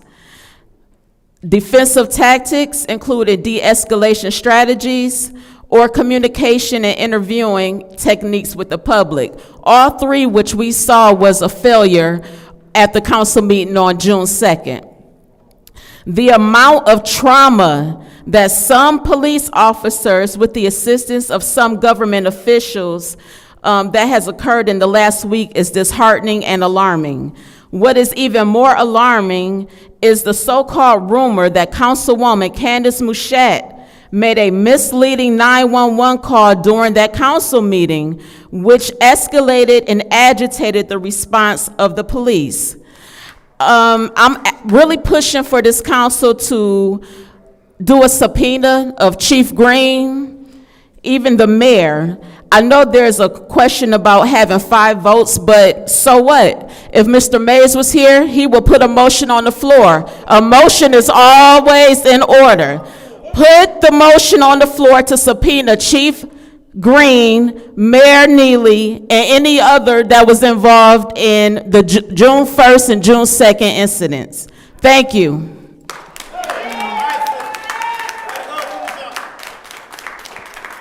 All right, Madam Clerk, so just for confirmation, is that the last public speaker?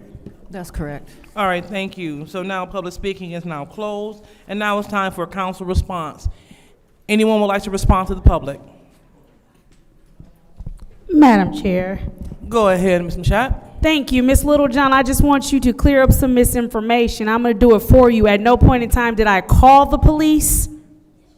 At no point in time did I call the police. At no point in time did my number dial a police officer's number. I was sitting here the entire time.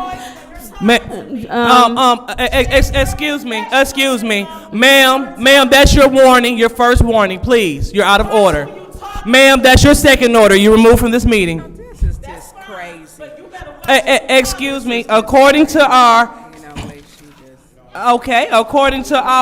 reading of the disorderly person city code subsection, it states that any person that persists in disrupting this meeting, and any resident that interfered with the police work, they may be arrested for interference.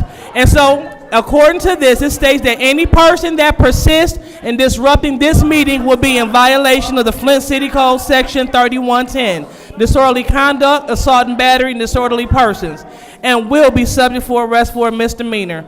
Any person who prevents the peaceful and orderly conduct of any meeting will be given one warning. If they persist in disrupting this meeting, that individual will be subject to arrest. Violators will be removed from the meeting. So the public had their opportunity to speak at the lectern. Now we're in council response, and it's time to be heard from the body. So we're going to go ahead and give the floor back to Ms. Mashat. And could you please give her 7 additional seconds?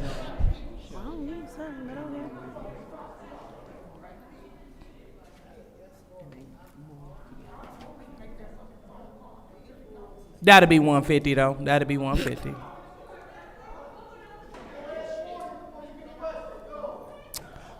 All righty. So we will go ahead and proceed with your time, Ms. Mashat. Right, Thank as you. I was saying before I was interrupted by the person that spread misinformation and told a blatant lie, go back and watch the video. I was seated in my seat the entire time everything was happening, and additional officers came. I was still seated in my seat.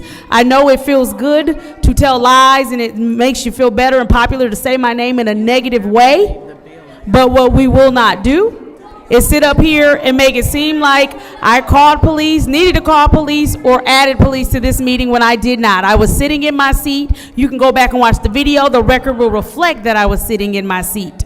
So again, the person that just came up here speaking, I believe her name is Ms. Littlejohn, is spreading misinformation. That is a flat out lie. That did not happen. Go back and watch the video. I believe little Miss Flint is yelling as I'm trying to speak. Please hold the time. Again, when you are disrupting the meeting from the outside or the inside, the disorderly city person subsection, it handles that. And it states that if violators, if they persist in disrupting the meeting, that individual will be subject to arrest. And so we can't hear. And so we're asking for our officers to please make sure that we are removing the individuals from the building. And okay, so we don't need little Miss Flint swearing. That is her warning.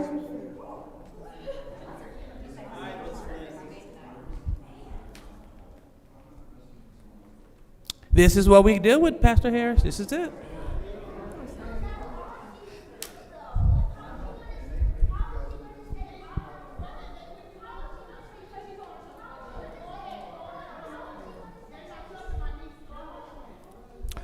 Okay, so but before you go, I just want to make sure that we have an understanding what the disorderly person city code subsection states.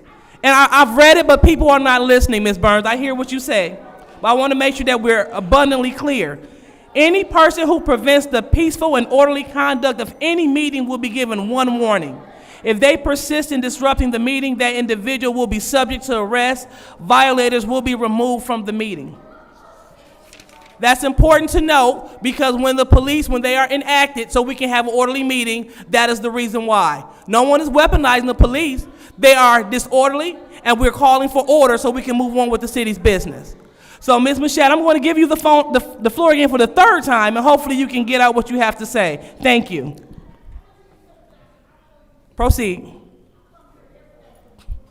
Absolutely, because we know that lies tend to live around here. So I wanted to correct that. I believe there was another lie just yelled out about me being online spreading misinformation. You find me one post, one interaction, one thing I've said where I've gone back and forth with anybody online, responded to anything said to me online. Any and everything that I have to say, I say right here so that you can see and hear me. I don't need to be online. I don't need to do internet. I live in real life. So, again, the whole people online spreading misinformation, arguing, going back and forth, you will not find me in that. So stop trying to tarnish my name and say I'm going back and forth with people online, because that never happened. It does not happen. It will not happen. The whole I called the police, go back and watch the video. We don't need to spread blatant lies about things that we can watch in real time. I never once left my seat. The police came here. The police tried to remove the person, then the extra officers came, and I was still sitting in my exact seat. So please stop spreading misinformation. I don't argue online. Please stop spreading misinformation. Thank you. Anyone else would like to speak? Go ahead, Ms. Burns. Well, people do lie in these chambers. The president did when she stated that Mayor Karen Weaver had never been to budget hearings. And I posted the picture in case the words may be a little too much for you, because she has. And for the police, we're not holding this up in the letter that was written. We have, and if you go back to budget hearings, I acknowledge you were underpaid, the least paid in the county, that your conditions such as your locker rooms, different issues needed to be improved. Those are issues with Chief Green that need to be addressed first of all. That's who that has to go through. And when we look at some of the things that people have been removed for, and the president of this interim president will state it's the public safety plan. We don't have one. It's not enforceable. It's a lie. She does weaponize the police against the residents. It's not even something that it exists, but it is not a law. It is not a law. And so when she's pleased as pie, when a lot of the officers are able to talk to the residents because they know him, this tactical thing here tonight is disappointing. Because as soon as people say, that's your warning, okay, that's your second warning, it's abusing her position and her authority. And she consistently does it. And she's happy about it. She's thrilled. And so it is unfortunate that she has because she had walked around this entire chamber calling Chief Green, calling the mayor, because so many times the officers have said, well, they're not doing anything. You can't clap, cough, you can't move your hands like this, you can't hold up a sign, because she's a totalitarian dictator, period. That's what she is. We're not holding up your pay. And Tell thank you, Ms. Burns. answers That's your to time. the budget, Ms. and then Ms. we can Burns, pass that it. you're being brought to order. Let's go ahead and go with the next council member for council comment. No one else for council comment? All right, well, I'll go ahead and take my time to indeed intervene with the misinformation. One thing that's not misinformation is the reading and the enforcement of these rules. We are beholden to ensure safety in these chambers. And so, unfortunately, everyone do not feel the same way, but what I will make sure that we are enforcing a safe meeting for all. And so if we have residents that are compromising that safety, they will be brought to order, and they are not brought to order, they will be asked to leave. Every one of these seats, they have the ability to bring people to order. However, we have individuals selectively bringing people to order. We will bring people to order.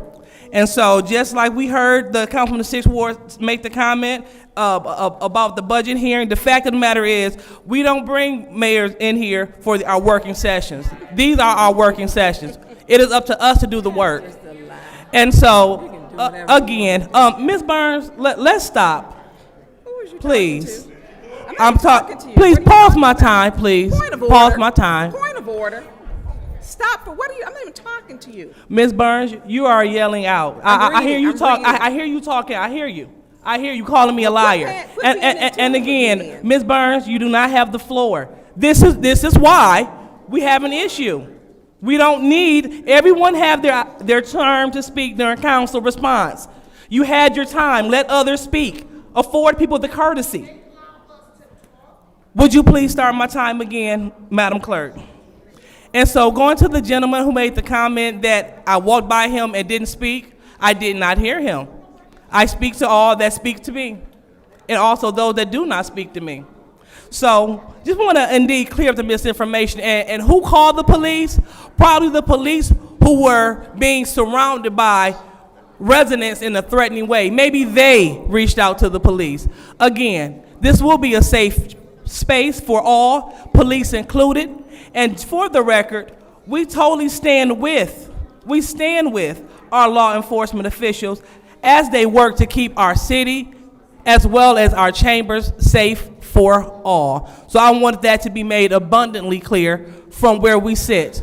And so from these seats, you all see what happened when rules are not enforced. That will never, ever, ever, ever happen again under my watch. Thank you. So now we will move on to the next item on the agenda. And we're looking at the consent agenda. What is the pleasure of the body? Make a motion to pass the consent agenda. Say it one more time. I make a motion to approve the consent agenda. All right, there's a motion to approve the consent agenda. Any support? Okay, I'll go ahead and support that. Any separations? All right, seeing none. Madam Chair, Go ahead. 250174. 250174. Okay. All right, that has been separated. And is that all? Okay, so please note that the agenda will be accepted with the presentation of meeting minutes with any changes. And so, Madam Clerk, if you could just verify which resolutions are going to be included with the master resolution. The consent agenda will also include Resolution 250186, the adjournment of the Flint City Council meetings for July. 250187, the charitable gaming license for 100K Ideas. 250175, the reallocation of ARPA funds for the private tree removal program. And that is it for the consent agenda. All right, so that's a total of 3 resolutions. All right, so we will go ahead and we will move forward with voting for the consent agenda. So roll call, Madam Clerk.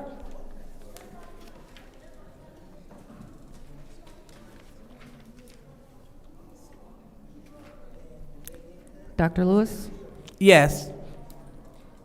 Ms. Priestley is not in. Ms. Winfrey Carter? Yes. Ms. Burns? Yes. Ms. Mashat? Yes. Mr. Pfeiffer? Yes. Mr. Jarrett? Yes. Mr. Alamin is not in. The vote is 6 yes, 0 no. The vote is 6 yes, 0 no. The consent agenda passes. So now we are at resolution 250174. What's the pleasure of the body? Make a motion to approve. All right, motion to approve. Any support? That will be supported by me. Any discussion? Any discussion in the first round? Any discussion in the second round? Okay, well, we are about to vote on resolution 250174, the recognition for June 2025 Pride Month. Roll call, Madam Clerk. Ms. Priestley is not in. Ms. Winfrey Carter?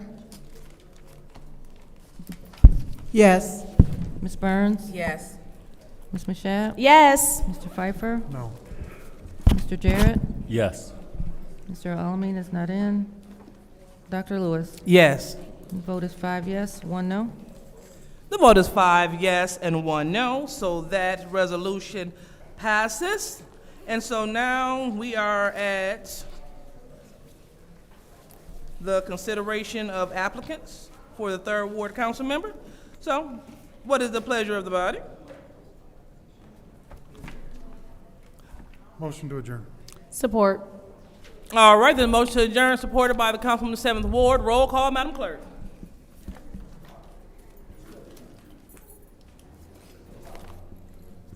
Ms. Winfrey Carter? Yes. Ms. Burns is not in. Ms. Mashat? Yes. Mr. Pfeiffer? Yes. Mr. Jarrett? Yes. Mr. Alamin is absent. Dr. Lewis? Yes. Ms. Priestley is absent. The vote is 5 yes, 0 no. The vote is 5 yes, 0 no. The time is now 7:52, and this Flint City Council meeting is now adjourned. Thank you.